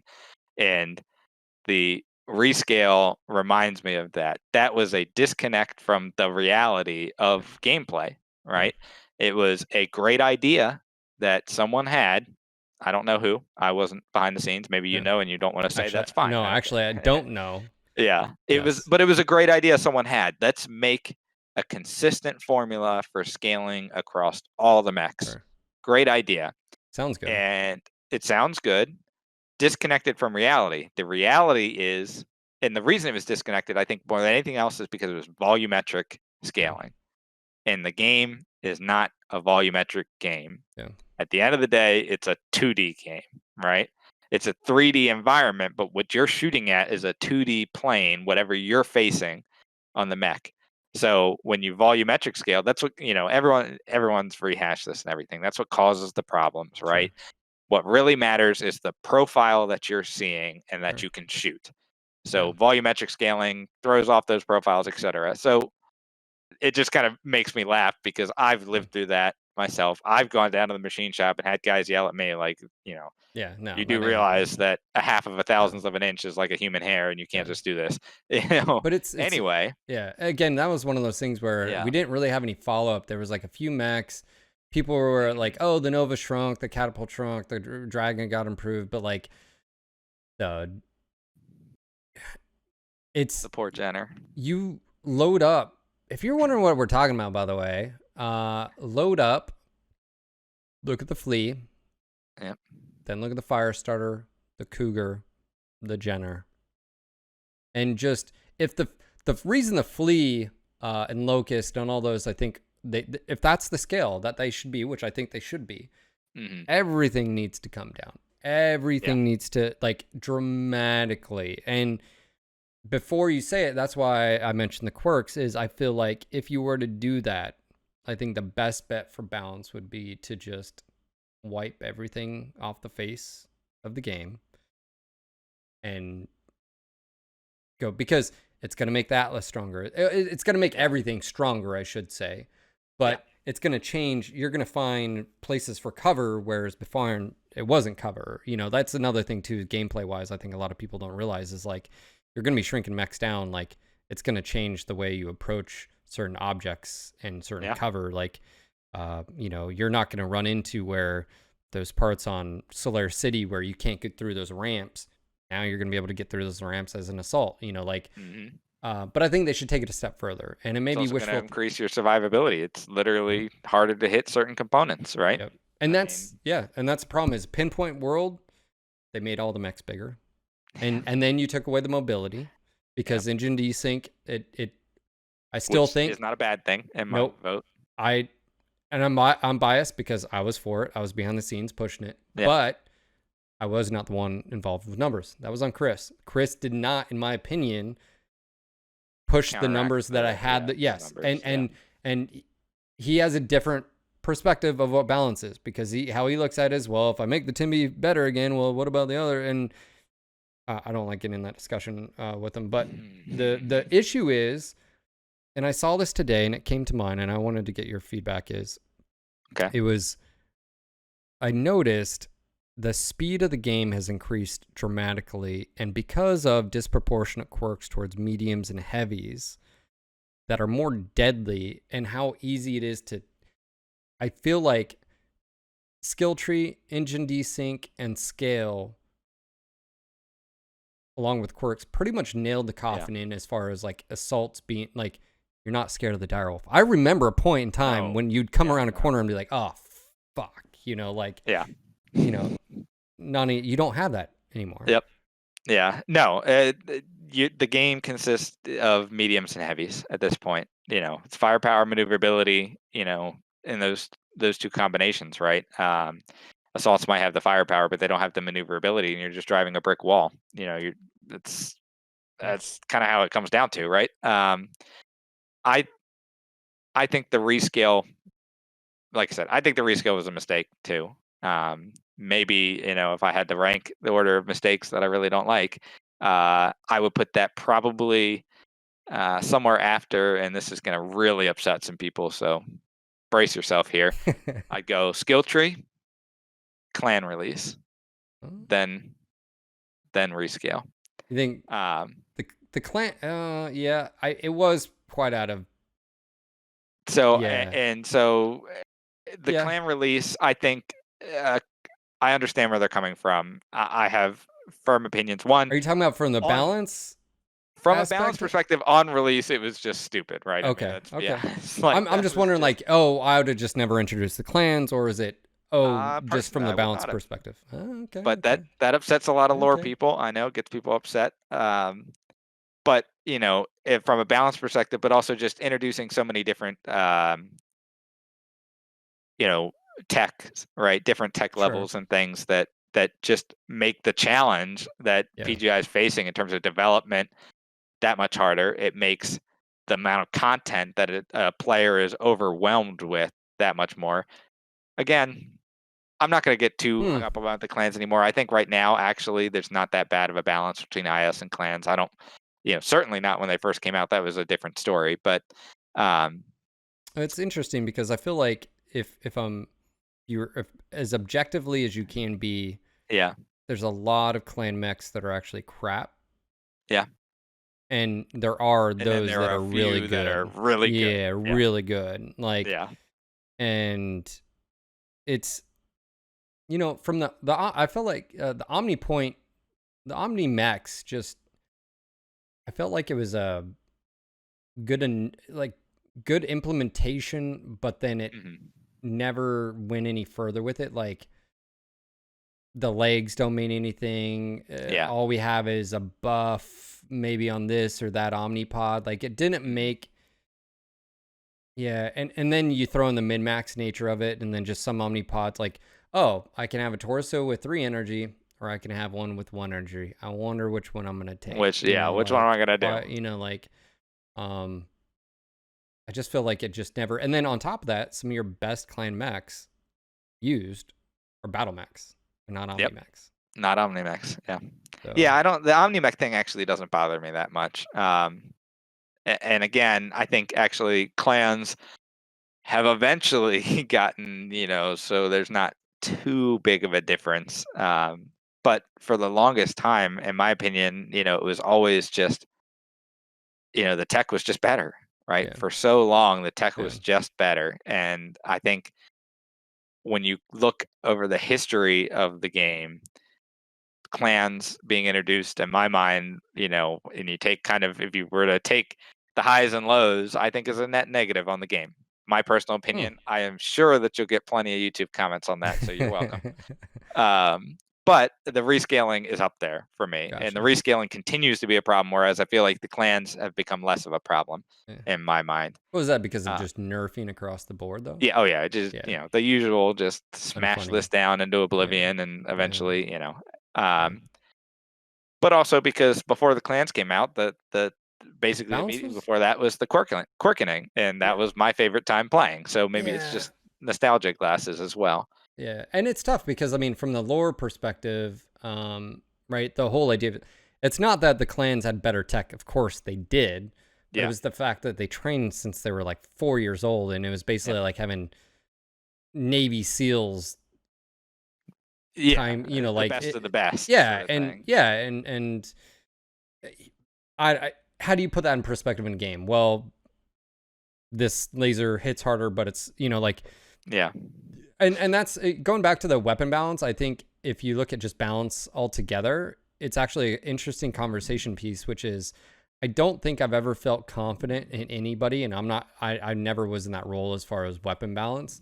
I've never felt confident with either Paul or even Chris himself of being able to sit down and have a discussion and say, can you explain to me the roles and purpose and the rock, paper, scissors? How do you look at this versus this versus this, like the idea of clan tech versus IS tech, and then or map, any of that stuff. I've never felt confident that there's been a cohesive answer. Plan, or plan, hands down. Like and it goes back to the unfunding, and I feel like it goes, like it's just another iteration of I mean, the clans introduced. I can see. I mean, I will say, I feel like they did a really good job compared to Mech 4 and 3. Yeah. But I can understand that. And what purpose? And that's where I would say is like, do we really actually know where balance is if there weren't quirks in the game? No, I think you were kind of hinting at it before I sidetracked everyone with trashing the clans. And you refuse our bachelor. About to be flamed here. But I'm gonna have to go into witness protection when this podcast gets published. But I think you were getting to it, right? Which is getting rid of the skill tree, getting rid of the rescale. Getting rid of the quirks, I think, is where you were headed, right? You were saying if you scale down the mechs, yes. If you do that, I think quirkless world. Yes, I think having quirks should be as going back to the skill tree. If you actually had the 8, the 3, or whatever, and those were quirks, those were your quirks. Those were, and it could be, and if a mech needs no mobility or whatever, you roll it into the base. You don't roll. Like, I hated the fact of, to utilize ECM on an ECM mech, I have to invest points. Why? To me, that's ridiculous. I shouldn't have to invest any points into a piece of equipment. That should just operate.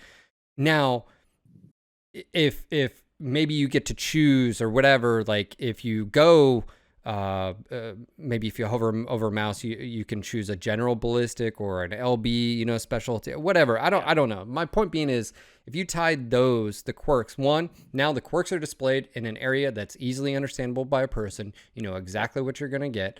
And and it can make it chassis. You could make it chassis specific, like maybe all Atlases, generally speaking, have armor buffs, you know, in one of those things, or under the elites, or whatever you want to call them.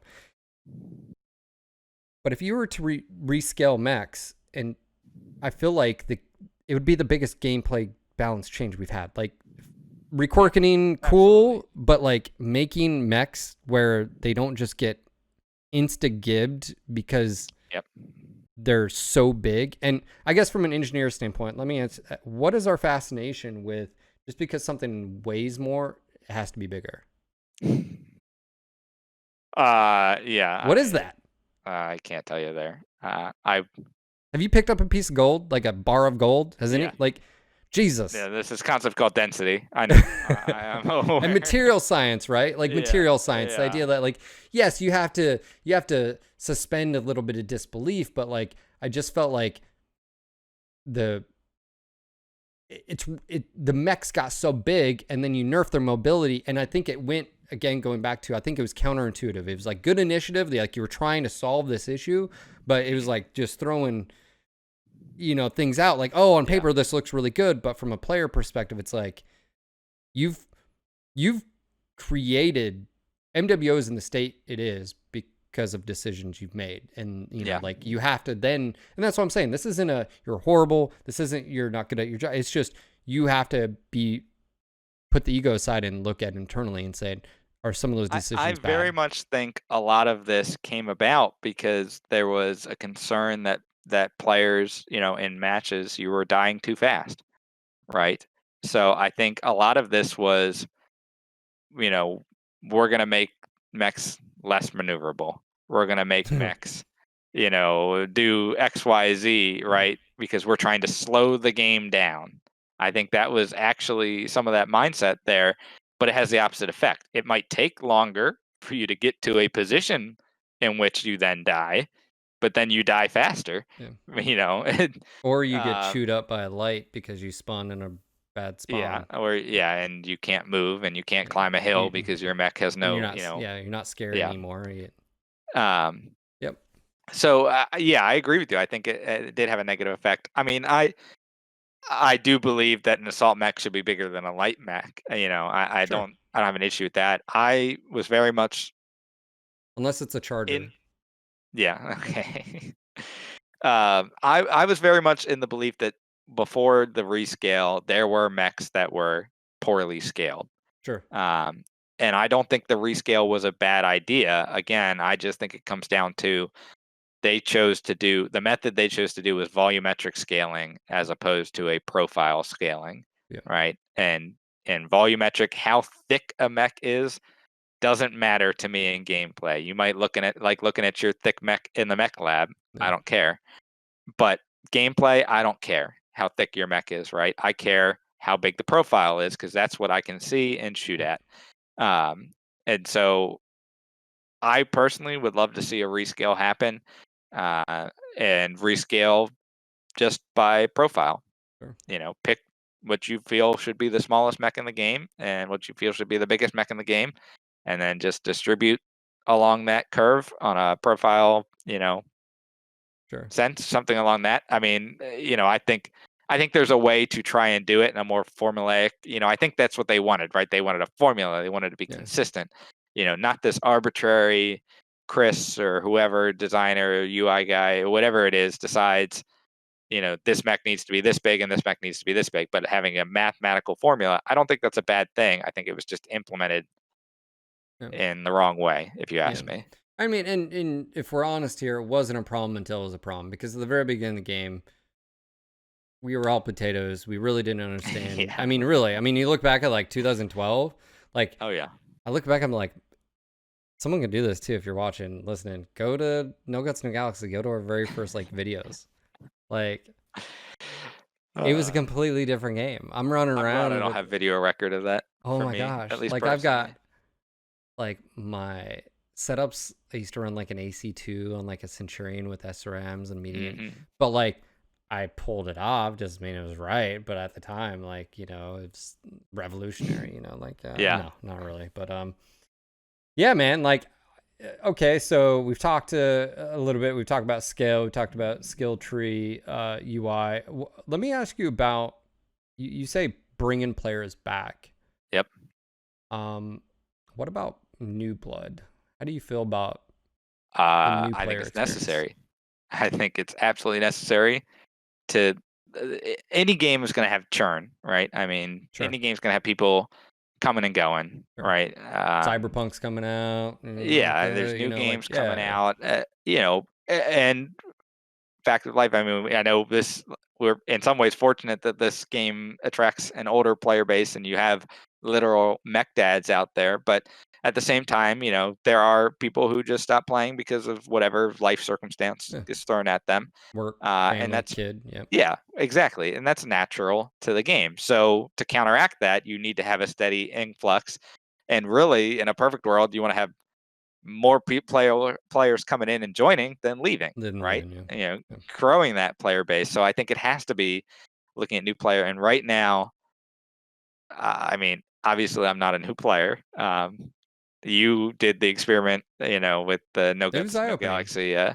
Yeah, but I think even experienced players can look at the game as it is and say that there's a lot of weaknesses in the new player Yeah. experience. And not just in gameplay, but again, UI and Sure. I won't talk about it anymore. But the skill tree, just get rid of the skill tree, Yeah. please. It's just Yeah. killing. It's just too much, Yeah. right, for new players. But you come in and there's hundreds and hundreds and hundreds of mechs to choose from. They don't know which one's the Yeah. best. There's all these different game modes, comp play, faction play. So Yeah. what's going on here. Um, they do that little trial thing, and I know you did it more recently. I remember doing it when it first came out, and it's like, here's how to drive your mech, here's how to press a button and shoot, etc. But it doesn't really give you anything beyond that. Yeah. I'd love to see um like, even if it doesn't explain it, just being like, here's some other helpful tips and tricks, like torso twisting and sticking with your teammates and pressing R to get, I know it Yeah. has pressing R to get the information, but kind of a little. I'd love to see that fleshed out more. Yeah. See, a part of me says that's where would I want PGI to invest money, because that's what it is, Mhm. on improving the tutorial, like adding more to it, which could be exponentially longer. It takes longer, and then Yeah. or is there an alternative route where like ask your community? I'm gonna toss this out there because I see this as an opportunity. Ask your Mhm. community. We want to tackle situational awareness, maybe mech lab, heat management. Like, let's just say the Yeah. 10 issues. We're challenging you to come up with a video, and your video is going to be hosted and Yeah. on, like, like if it's NGNGTV or The Beef, and if it's good, if it's not like satire and making fun, like just be like, hey, it could even be funny, but just like, this teaches you what it is. This is why pressing R is so important, or whatever. Yep. To me, I wouldn't say it, because some people would say, well, it's deflecting responsibility, but I just feel like I would rather them No. focus their time and money on something else. And a video is so easy to just watch really quick and be like, Smart oh, use of resources. is that Or even crazy? Like, no, I don't think okay, that's crazy. I think there should be a tutorial. When you go to, I've actually got the game in the background here. I guess there's the academy, whatever. I think there should be a button. So if you click the academy, right, and it goes launches you into your tutorial, it should have like, you know, tutorial, but then below that it should have like, a button that you click to take you to a video that you can look at, right? Help videos or something, right? Stuff that's yeah, in game, right? If you had a video in game like that, or even just, my thought was kind of a similar thing, but say you do your tutorial and then afterwards it shows you a couple of like animated GIFs, even, right? That just say like torso twisting can help you protect damage, and it shows a mech like yeah, twisting back and forth with incoming fire, sort of thing. yeah, Just even like a 5-second yeah, GIF that pops up just to put the idea in their heads. yeah, Um, I think there are things that can be done without. making a longer playable tutorial, because that costs more resources. And I'd love to see PGI take more advantage of some of these community resources, because it saves them time and money from a business perspective, and it makes the community feel more involved, right? And I just so look I at think it that's as a great idea. I just look at it as it's just like anything in life. I see a want and need for something, right? New player needs more information. And if something's not being done, just take that and run with it. Like I've told like content creators that like if like whether it's mech builds or whatever, or community like perspective, do it yourself if there's a need and want there, because you're gonna fill a niche. But I feel like the biggest issue I saw from a new player experience, obviously my gameplay wasn't indicative of a new player, but was money. Like one, I think we should be giving them a mech, and it should be like a solid rounder choice, like a medium or a heavy that's like across the board. And I settled on the linebacker H because it's like, it's fast, it's agile, it's one weapon system, it's super easy, it's all torso mounted. There could be decent firepower. Decent firepower. You can get in and out. I mean, yes, there's others. There's Warhammers. There's this and that. I just feel like not giving the player a mech. All the other games do. World of Tanks, World of Warships. They give you a ship. They give you a tank. Like You start with something. You start with something, and then they can improve on it. They can experiment. And the problem I have with the game right now is they can't experiment without spending C-bills that are super important. So maybe that first mech is like like it doesn't cost anything. I don't know. Like it's their one mech they can play around forever. Now, the argument is, well, they're not spending money. Well, they're not going to spend money on the game like MC if they're having bad experience and they're always broke. So to me, it's just like first, right? Yeah, and it's like, and outside, like, and then Navid and a bunch of others brought up good points, which is like, there's no new player mech packs. Like, there's not like a consensus of the community says, hey, starter bundle, a starter, but like, oh my, like that's a perfect. It's not super expensive. It covers the basics. It gives them a lot of opportunities, but they're, you throw it out there. I don't know, $10, $20, $15. I don't know, whatever it is. Like you don't have those options. So to me, the biggest hindrance is they need time to experiment, but they don't have the funds to be able to do it, because the only way to learn is to spend money, and that's not a good way. Two wrongs don't make a right here. Just because we did it doesn't mean it's the right way to do it. Eve players, you know what I'm talking about. Just because I suffered back in my, it doesn't make it right. Okay. No. Two, it's cool that they get cadet bonus. Why like, I don't think they should tier 3. Like it is such. I understand maybe why. I guess the argument could be they started in PSR, they're 3.5 because let's just say they're an okay player. It's easier to move up. They're not having to work through 5, like all the way from 5, and then you put them. But man, how matchmakers right now, man, you drop in and you see a cadet and I'm a tier 1 player. I'm like, well, they've got 2 of them. We just won. Yeah. That's brutal. Maybe if you get the player base up, then you can do that. But I really think it's a couple things. It's, like you said, it's adding more to the gameplay tutorial, be that videos, GIFs, whatever it may be. Adding in a mech lab tutorial, something, please, for the mech lab. That's so tough. Here's the buttons that you click to do stuff, right? Even if it's just like tooltips that you mouse over, the example that just came to mind is, whenever Google comes out with a new Gmail like update, they have like, let's give you a little tour of this button does this and this. I hear does beef. That. That's all I hear is like, I can imagine beef being like, oh, you think, like doing Excel and an Atlas is cool. Like I could almost see him like, no, don't do that shit. Like, oh no. Like I could be like, do this and I can't do his voice. But no one can do beef. But that's what I'm saying. Like I could see a niche where obviously like it takes a lot of time and it takes a lot of time and effort for them to do scripted and all this, blah, blah, blah.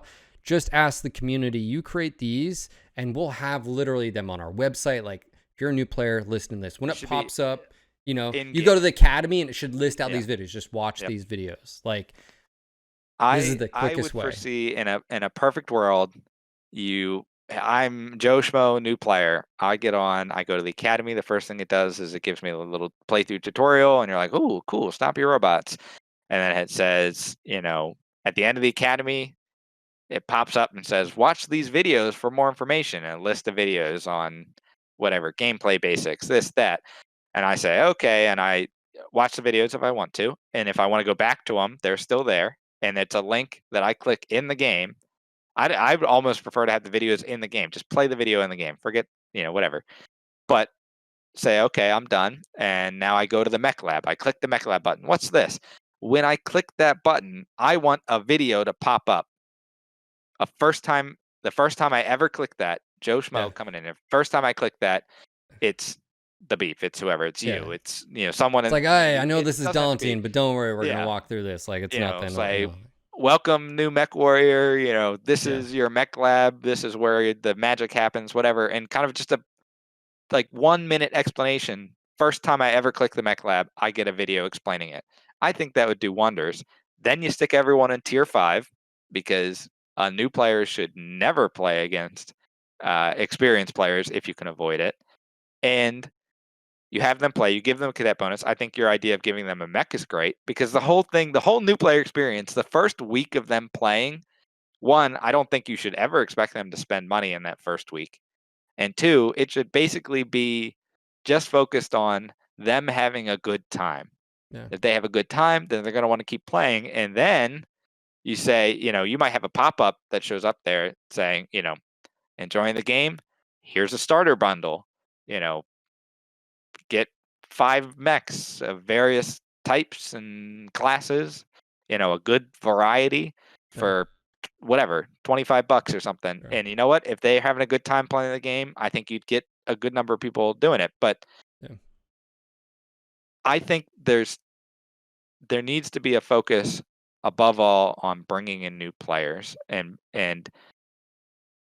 everything else is secondary. Sure. Monetization, etc. The more players you have, the easier that becomes. Yeah. Gameplay, quality of matches. The more players you have, the better that becomes. The new player experience, I think it's one, new player experience, and two, getting people to know that the game exists is Yeah. another thing, right? Marketing. Yeah. Yeah, what's it? Yeah. See, marketing is whatever that consists of. Yeah. Literally ads on Facebook. I don't know, whatever. I Yeah. don't know how Steam Instagram. Yeah. marketing. YouTube. Yeah. I mean, there's a lot Yeah, of, yeah. Yeah. No, there's those avenues. yeah, I agree. I 100% agree. I would even go so far, and this sort of goes to the monetization. Mhm. I cannot and will not step out of my bounds and say mechs are too expensive or too cheap because I've never bought mechs as far as with my money. They are. I bought premium time recently for my other account. I bought that. Yeah. Okay. So what I try to do is I say, okay, I can see that I don't have that knowledge, but are they out of whack with other free-to-play games of equivalent World of Tanks, World of Warships? And if they are, I also have a problem with that. If you're spending money, if you buy, regardless if it's a hero, if you're just buying the with MC, you should get you should get all the skill nodes unlocked, or at least half of them, or something. You get something for there's it. no value other than, oh, you're buying the mech for MC, but you're spending real money. Obviously, if I'm buying it for C-bills, yeah, I should have to grind. I'm choosing that. Yeah. Like, that's the whole idea of premium time or premium mechs or using money is to reducing the grind. Reducing the grind. So right off the bat, like 30, and it is crazy because you can look at like the Cataphract bundle versus one Direwolf Ultraviolet. Yeah. And it's like, you don't get any skill. There's get no anything for it. Yeah. And again, because of the current game or whatever, it's like it's this weird disproportional pricing scheme based on the size of the mech, whereas it's not the lethality of the mech, which is the real important part. Well, and it's been a while since I have bought mechs before. was the proud owner of the full Clan Wave 1 and Clan Wave 2. After I just trashed the clans earlier in those podcasts, I did buy both dirty. If you both can't beat them, waves. you gotta join them, right? I mean, You is that gotta what you're join them. basically? Yeah, That's right. gotcha. Oh my Okay. gosh, the Stormcrow Do when you that came have out, that was most fun. do you have a gold Timby sitting in there? Is that No, what I you have have? no gold max. I was not to that. I at the time I was in school doing that, so I really shouldn't have even been buying the, I mean that was a couple $100 Yeah, for that was a those lot. things, right? Yeah. I really should not have been doing that. But yeah, it's too expensive. It's Gotcha. flat out too Okay. expensive. Yeah. I again, I've stated this at the beginning and I'll go back to it. I think that we shouldn't be the game, I mean, okay, leave the bundles as they are, whatever. The monetization of the game anymore shouldn't be about selling mechs because there's so many of them. Like we talked about, that causes all these balance issues. You've got to constantly add new stuff, add new stuff. How Yeah. you get people to buy these mechs? Then you got to balance them. Or Then you you got new do what tech you coming said. in. You do the battle pass, I and when think you release that's where new you go. mechs, it's via the premium one, so you have to pay the subscription for the season. Like, Yep. oh, we're releasing the Urban Mech 2C. Like, hey, and if you want that, you're you're gonna have to grind and play X amount of matches, and then you're Yep. also gonna have premium, and the regular battle pass for that's not available. Like, is that? I mean, I think you could do something like that. Like I said, I personally would almost rather see the battle pass just be getting a free mech of your choice out of the ones that already exist. But that's because I think there's enough mechs in game as it is. But I understand, They would bring you in new know, mechs. they would bring in new They mechs. would Yeah. bring new So mechs. yeah, but I think instead of doing the bundles, yeah, a subscription thing, and you spice that up by all those intermediate levels that you're going through. You get cosmetics and Sure. stuff that are minor Yeah. minor things, but there's still something to get, right? Yeah. A decal Warhorn or here. Yeah. Warhorn. Warhorn, Yeah. that, this, Yeah. and that, to make it so it's not just you're paying to get a mech at the end of the Sure. at the end of the tunnel here. But again, I come down to the focus needs to be on bringing and retaining new players and then giving them the option to spend money on the game. But Yeah. if there's no one around playing the game, you're not going to be able to make money on it, right? So Yeah. that's the ultimate goal. And then tweaking how it's monetized. I think I'm a fan of the battle pass idea, but that doesn't mean it's the right idea, right? I mean, you and I are talking about that, but we both admitted throughout this conversation that they're just our opinions, and it doesn't necessarily make them right. Yeah. And that's where this Yeah. whole conversation is all tying back all together, right? It comes back to the communication, soliciting feedback from the community, as well as communicating with the player base at large. This is what we're thinking, Sure. rather than this is what's Draconian. This is happening. what we're doing, and Yeah. deal with it. You're gonna eat it. Yeah. All right. Let me move the conversation forward a little bit. Okay. Is there a lot of words for Solaris? No. Neither did I'm not gonna Russ. entertain Russ you. basically said the Yeah. same thing. Were you surprised by his candid nature at all when it came to that? I think Solaris. No. They I rebranded the don't. game. Yeah. They rebranded the game. I think Solaris is the one flop that I think PGI recognized was a flop. Like Um, the first week.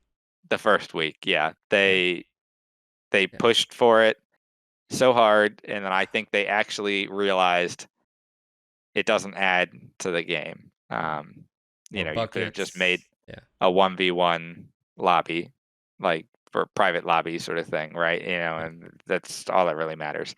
Um, I I can't talk much about it. I played it very briefly when it came out. I don't play it anymore. I don't 1v1 Mechwarrior doesn't interest me. Yeah, it's not the I same. think it's a totally different game. All the things that make Mechwarrior, and all the Yeah. things that define how a match plays out, positioning, the builds you bring, this and that. I'd say 75% of that gets thrown out the window when Yeah. it's just you and one other opponent, Legs, or you go for the right? torso, Yeah, CT, DPS, but okay, yeah. that's it. So no, I don't have anything for Solaris. Frankly, they could remove Solaris and I wouldn't care. But if you were asking me what to do, going forward, I would say just leave it. The people that play Solaris, they'll play Solaris, and but I wouldn't try and build the game around a 1v1. I mean, that doesn't. Do you? Me and Darren were talking. Do you think there's merit to converting, where you keep the 1v1s, but instead of 2v2s, you do 8v8s? Would that be? Because there's nothing stopping the comp queue or whatever. Like, I don't know. Like, would competitive players? Again, they already have the comp queue, so I guess they wouldn't want. But I guess it's tough because it's another bucket. It's just it was done. It's another bucket. So never mind. Just ignore what I just said. But all right. So I agree. I when it landed, I played it for a week and then I never played it again. I have no interest. Yeah, I can't tell you the last time. I mean. Now, I will say it was fun. I forget what tier it was, but I hopped into a missed links with ECM and one PPC and would just troll the Evan Living. And I actually had multiple wins under that thing. Yeah. But I just feel like what people, like, look at what Mech4 did. Like, they had they had a big Coliseum. Yep.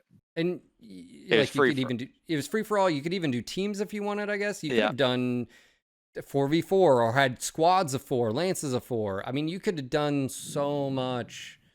I just feel like it was a very missed opportunity. Yeah. And I was surprised that they rebranded the game with it, because it's like someone comes in, Mechwarrior Solaris. Oh, Solaris button, click this. And it's like, and it isn't. Yeah, it's a completely different experience, and it is an experience, and it is something I know a lot of people like, but I just feel like it changes what it's either ELEG or CT, and it narrows what mechs and what settings, and there was a lot of experimentation in that week, but then after that it was like, yep, this is what it is. Yeah, this is what it is, and there's not the strategy aspect of it, right? So it's. The mechanics, maybe being able to aim, being able to twist, obviously very critical. Positioning your legs so that if you get legged, you shield it, whatever. All important stuff, but your what's the your tactical positioning, right, doesn't matter, right? I mean, it would have been interesting if they would have done like a 4v4, but what they did is like 2 people start in the map. And then after 30 seconds or 45 seconds, somewhere on the other part, the next 2 pop up, and the next, or I don't know, just something. I viewed it as it should have been, and this maybe is the nostalgia glasses, coming in here, and maybe this would have been a total disaster, but I would have loved to see the Mech4, just free for all 24 Solaris, people just right? fucking, oh my god, like just put them in here as big, and here's Duncan Fisher in the back, just and have respawns. Have like 4 mechs, do the, I don't know. Yeah, it would have been like that would have been what just you've got your team deathmatch in the regular queue, and then you've got your free for all in Solaris. Craziness, yeah. And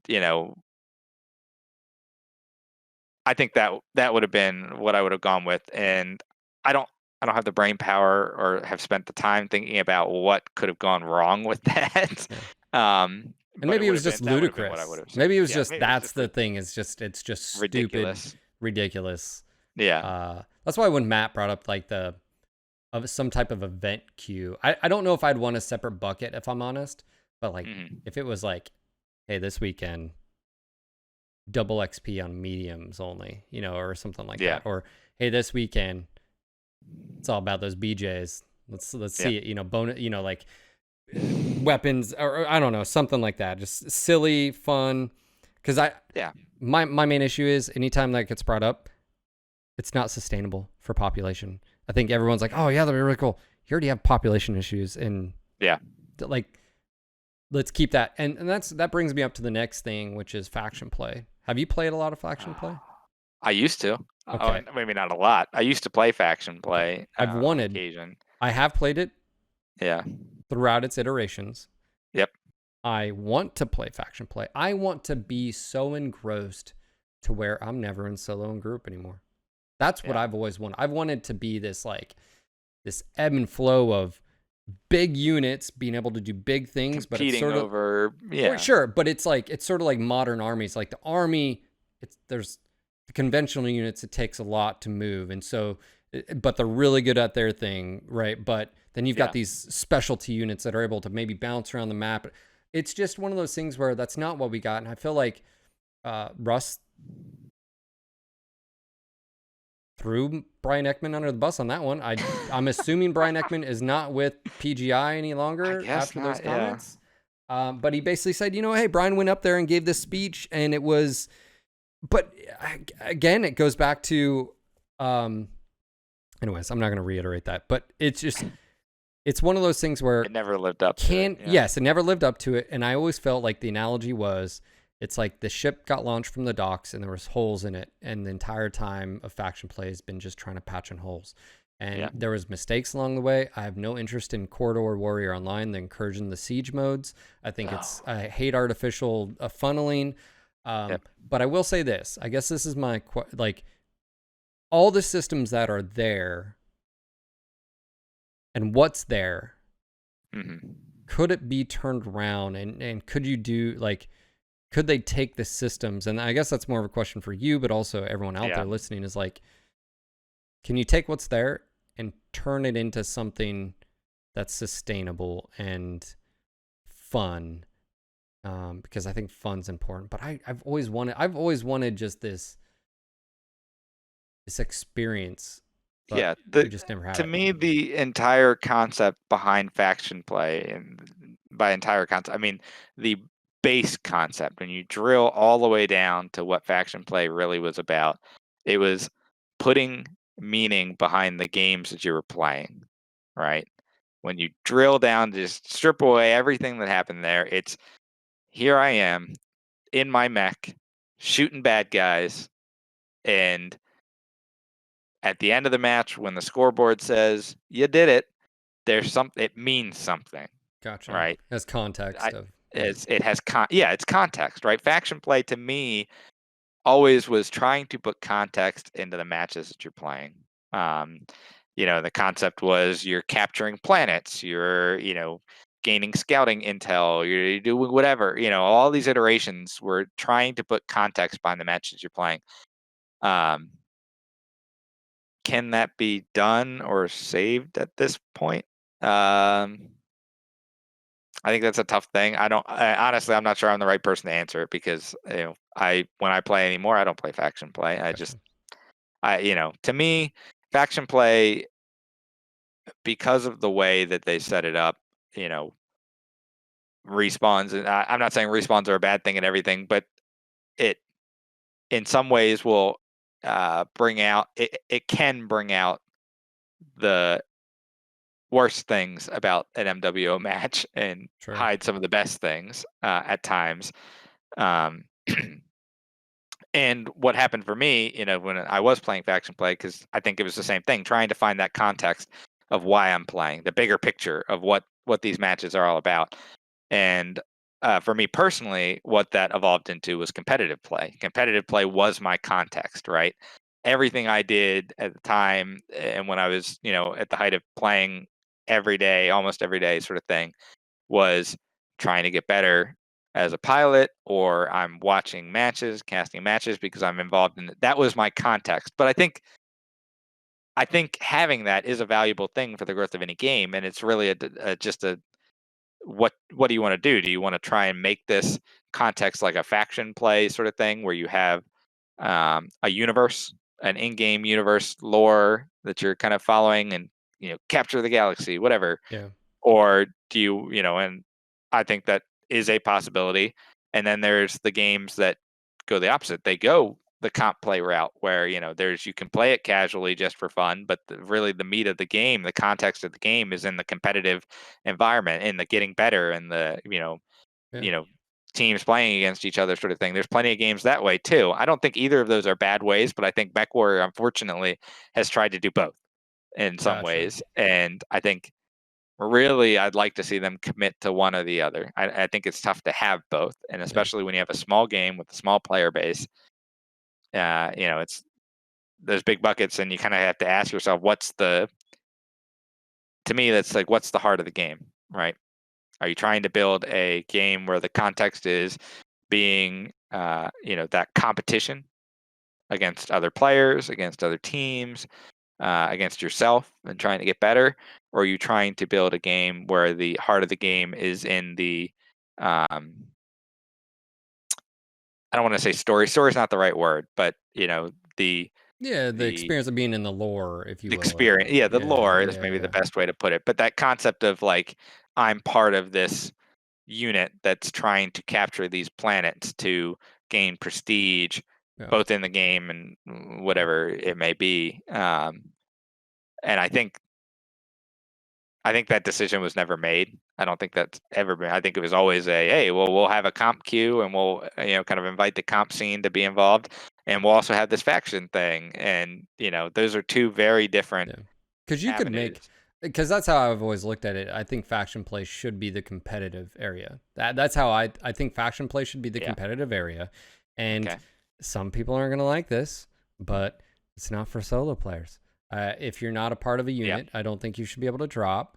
You should be a part of a player-made unit. And if you, again, it's weird because of like population dictates a lot. Because I don't, like, you do clan versus just IS, like you do it a season where you have to commit at the very beginning of the, but then, back in the day when faction play just started too, you had units flip-flopping as well, because like, hey, we could take at the time best tech clans and, blah, blah, blah. But then you did have some units that go out there and they were fighting against that and stuff. And because of the lack of matchmaking, which I think is fine. I mean, again, competitive, it should just be, I also feel like another problem, I've said this from the start, is I think a 24-hour queue is a problem, because I think it should be this time frame of these matches happening, and whether, I don't know if you schedule matches, like if you're the leader of, Clan Wolf or whatever, that you schedule a raid, like you have X amount. And that's the difference of like the meta of the systems of like, oh, well, small unit can do like a double jump, and they can do it back. And, like, hey, you get one attack, you attack this planet. If no one shows up, you basically are gaining those resources for, or something like that. Yeah. I don't know. Like, again, I don't know the intricacies. I haven't played forever. I just feel like faction play is, I wanted it to be successful. I wanted it to be something I just dove in and just engrossed me, and it was the best experience ever. I just don't know if maybe the answer is nothing is done right now, just sort of like what you said with Solaris. And you focus on getting the base experience better and the new player experience better. And then you take your time and talk and have a real discussion with the community about, like, maybe Solaris was a failure, but some of the systems are pretty cool. Like, what if, maybe there's an event, something like that. But what about faction play? Let's have that discussion. And what can we do realistically with this that makes a competitive nature? And can you get rid of comp queue? Don't kill me, comp players. What I'm saying is, like, make faction play the competitive area that everyone's going to. But in doing that, you need to listen to the comp scene and have that discussion. One, I think if you were asking me what you're doing now, I think you have to ignore faction play. What faction play requires are changes that I think are too big to take on without fixing some of these base issues, without getting some of the player base up, and things like that. I'd almost love to see them just take Solaris and faction play out of the game for now and bring people, because again, it comes down to this new player. I'm a new player. I know. This is me. I've already come against the clans. Now I'm coming for your faction play. Faction play. Oh my God. Solaris too. Mike 2020. He's coming for that spot, guys. But this is this is my. Those are the hard decisions that Russ has to make. Hard decisions, I think, that need to be made, because again, I'm a new player. I'm coming in and I'm like, okay, I've got 4 different options to play from, and maybe not. I don't think they can do comp play, can they? I don't even know how that works. But they've got a bunch of different options to choose from of very different game experiences. Quick play, Solaris, faction play. How do they know what to do as a new player? You're using trial mechs in faction play, like, so. If you ask me a roadmap for getting MWO back on its feet. I maybe just for new players, disable faction play and Solaris, at least for some amount of time, at a minimum for some amount of time. I mean, honestly, I'd love to just get rid of them at this point, but get the base game up, get the player base up, and then I think, well, the ex comp player of me has had some painful feelings inside when you've said things like make faction play comp play. That might also just be inherent bias to how the game historically has been. Sure. And I'm not saying its current form. What I would be is like you would And change the I think I'm reflecting on inherent bias. You're like, The God. Okay, the gotcha. 8 years of Mechwarrior that I'm like, oh, faction play is comp play. Like I remember going to faction play with some of my comp teammates and just stomping people, but which is not fun for either party. I mean, I tell you that. But if you're telling me, if I was Russ, I would not worry about it at this point. The base game needs to be improved. The base experience needs to be improved more than anything else, and that monetization established. And then I think you're right. I think you go to the community and say, okay, historically we've had comp queue, we've had faction play, we've had Solaris. Right now we're just focusing on quick play. We'd like to, and I think you smash some of these things together, like you said. Sure. Why do you need 4 different queues? And it comes back to me, what's the heart and soul of this game? Not Mechwarrior, not the BattleTech universe in general. What is PvP. this game PvP. trying to do? Yeah. PvP, but is it competitive PvP? Is it lore-based PvP? I think those two things can diverge on occasion, because as a competitive player, right, you're min-maxing all you can. You're trying to get every advantage you can, and maybe if you wanted to do a more lore-based system, that doesn't quite work, right? That's I mean, Mech if you 5. wanted to, that's Mech 5. I agree. Don't get me wrong. If you had asked me, I would have loved to have seen the Mechwarrior. I'm just hitting everyone's buttons at this one. I'd love to see the esports scene had just gotten all the support possible, and that's the way that Mechwarrior had gone. Yeah. If you had asked me, obviously I'm very biased, right? I'm not gonna say that's right and wrong, but I think the last 3 years that we had was especially the last 2, the sportsmanship I saw was on point, and I wish that comp scene would have been there from the beginning. The attitudes the early from comp scene was not, but yes, again, I think that early comp scene was not really a PGI involvement thing. It was kind of a more natural, without the guidance of maybe PGI to say, hey guys, like stop being jerks to each other. But obviously that's not how the game turned out. And if you asked me right now, like how would I revitalize, I wouldn't say like, oh, we need esports back. No, there's things I think with the core game that need to be done before that. But then I think there needs to be, a conversation sitting down, saying, where do we want this game to go? Yeah. Because if you can foster a competitive scene in the context of taking out comp queue, but making faction play. And so what I'm saying is like you're changing entire faction play. You'd make it that competitive MWO experience. What does that mean? You could do a 2021, 22 world championship. You could do, things. I mean, I'm a believer that one of the easiest ways to grow your game is to have an esports scene. People watching it and saying, oh, that looks like fun. I'd like to play. I know we had that happen in some of our, not to I think a huge degree, but there were people who joined because they saw on Twitch, oh, this is whatever, this, tournament was going on, and wow, it's a lot of fun. I mean, look at some of the, Overwatch, Dota, League of Legends, Rocket League, all these games, these big esports scenes, and people join and people watch and they say, oh wow, that's they're pulling in tons of, that's advertising in my mind. From a base standpoint, it's advertising.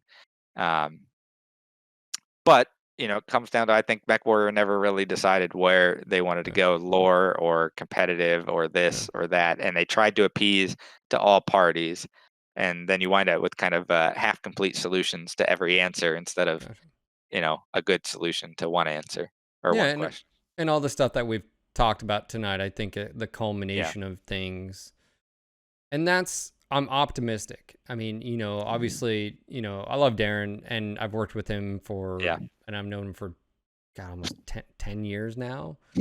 I've grown up a lot since then. I've learned yep, so much from him, and I know he is a player too, and I feel like that has a lot of um, context behind it because all of our previous CMs didn't really. play. Yeah, Maybe Nico, maybe a little bit. Garth played, but that was so long ago, and Tina really didn't, and so it's just one of those where like I think from my understanding is Matt and Darren are being given the reins here of saying what do we do next, and hmm to me, what's nice about this is I don't hear. This may sound really bad. I don't.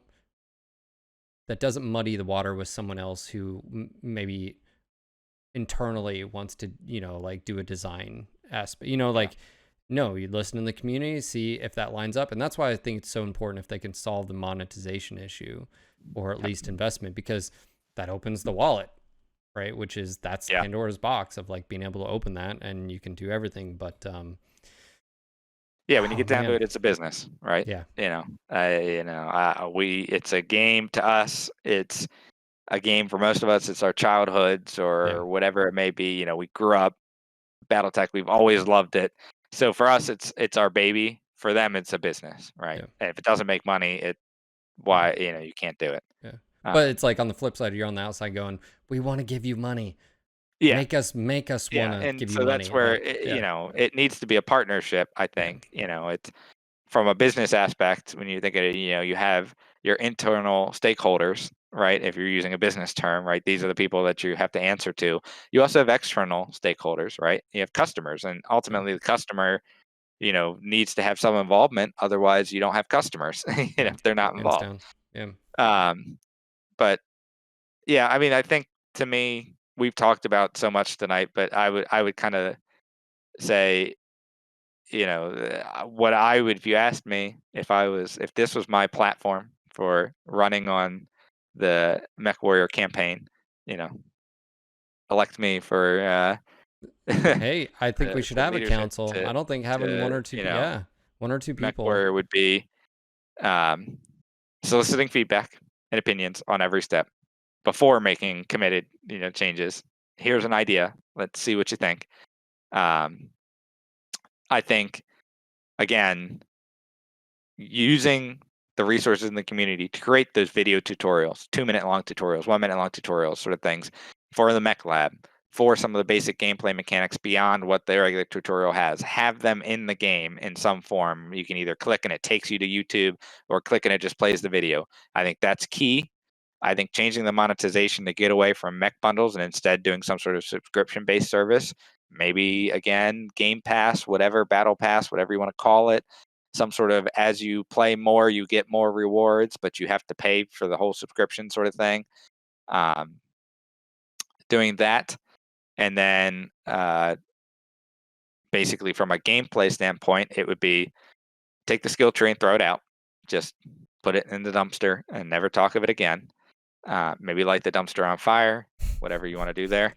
Um, you know, Essentially, the easiest way, if you wanted to tell me, okay, here's the easiest way to get things kicked off to try and do the least amount of work to get the best return, it's use the community to make tutorial videos and put them in games somehow. You have to do some sort of work on the monetization. Yep. I just have to put in the work there. Other than that, I'd revert the skill tree to the old system and do the tiny bit of work to get rid of the rule of three. Hopefully, that's a tiny bit of work. But for starters, For and I starters, know we've not even talked about change good it. things, Yeah, not even not even change it. change it, Just go back to the because this is cool just run, heat minimum containment. Yep. minimum level of Effort. effort Yep. in my Go back to mind. the Minimum modules. Yep. level of effort. Okay. Roger Go that. back to the old way. Get rid of the rescale. Minimum level of effort. Just get rid of the rescale.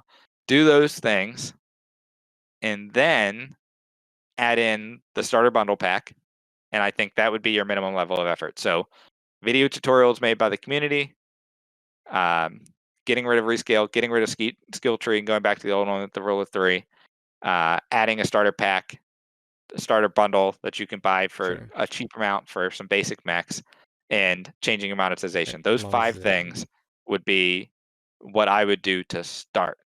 And hopefully, and again, I don't understand all the behind the scenes. I don't understand all the the history with the code, whether it's been well maintained, whether it's not, who knows. Hopefully those things are primarily just reverting changes, and then whatever it takes to do the monetization.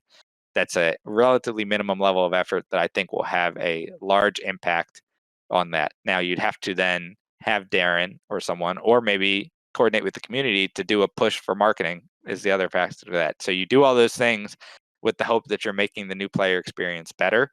Yeah. And then you need to bring in the new players, which you got to let people know the game exists. Like almost like a share with friend, or like get a friend or two to register or whatever and play 10 games, or like get a free mech or something. Yeah, you do, and then your buddies do, and blah blah. 7 days of premium time, whatever. Dude, this has been a fantastic conversation. Yeah. Thank you for being on here.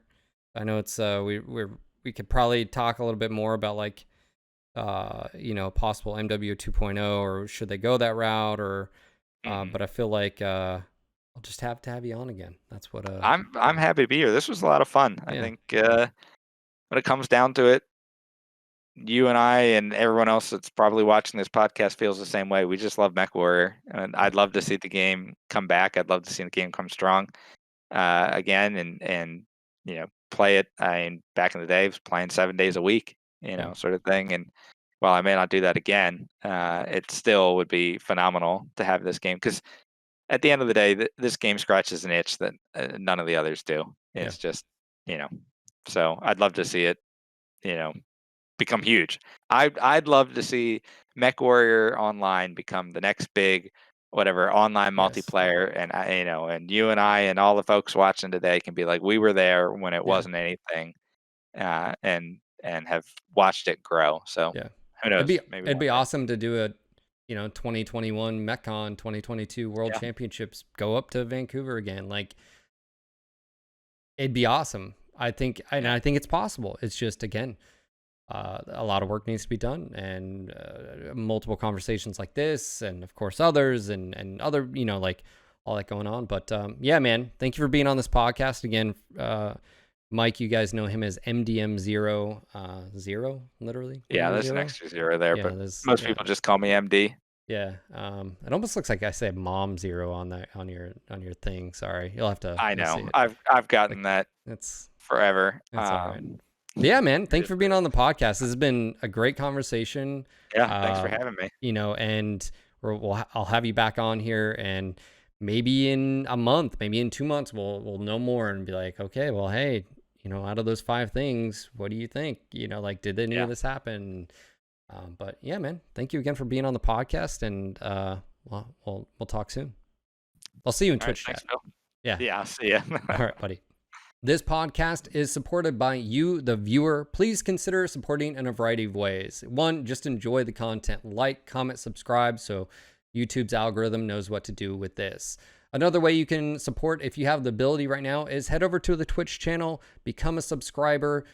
It helps tremendously. Again, this is my full-time thing. You're helping me and my wife be able to put the lights on and food in our stomachs. So I just want to say thank you. Also, you can become a sponsor of the podcast, or maybe a stream. Head over to our Patreon page, or maybe if you're wanting to sponsor a stream, just reach out to me on Discord. All these links, of course, are down below. And of course, if you shop on Amazon, if you want to support me without anything adding to your order, I've got an associates link, affiliate link, whatever they're calling it now. All you gotta do is click through it. When you guys buy stuff, I get kickbacks, and it helps me tremendously. So check that out. Maybe you buy stuff for your business, or for a store, or whoever you work for, or maybe you're looking at buying stuff for the holidays, all that stuff, Amazon Prime. Check out those links below. Just want to say thank you. If you are not able to, never apologize. I understand the world is a little bit topsy-turvy, and I just ask, if you're able to and you value my content, consider it. That's all I ask. Just want to say, this was your local No Guts, No Galaxy Mechwarrior podcast, signing off for tonight. I hope you enjoyed the discussion with Mike MDM0. We'll have to have him on again. Until next time, Mech Warriors.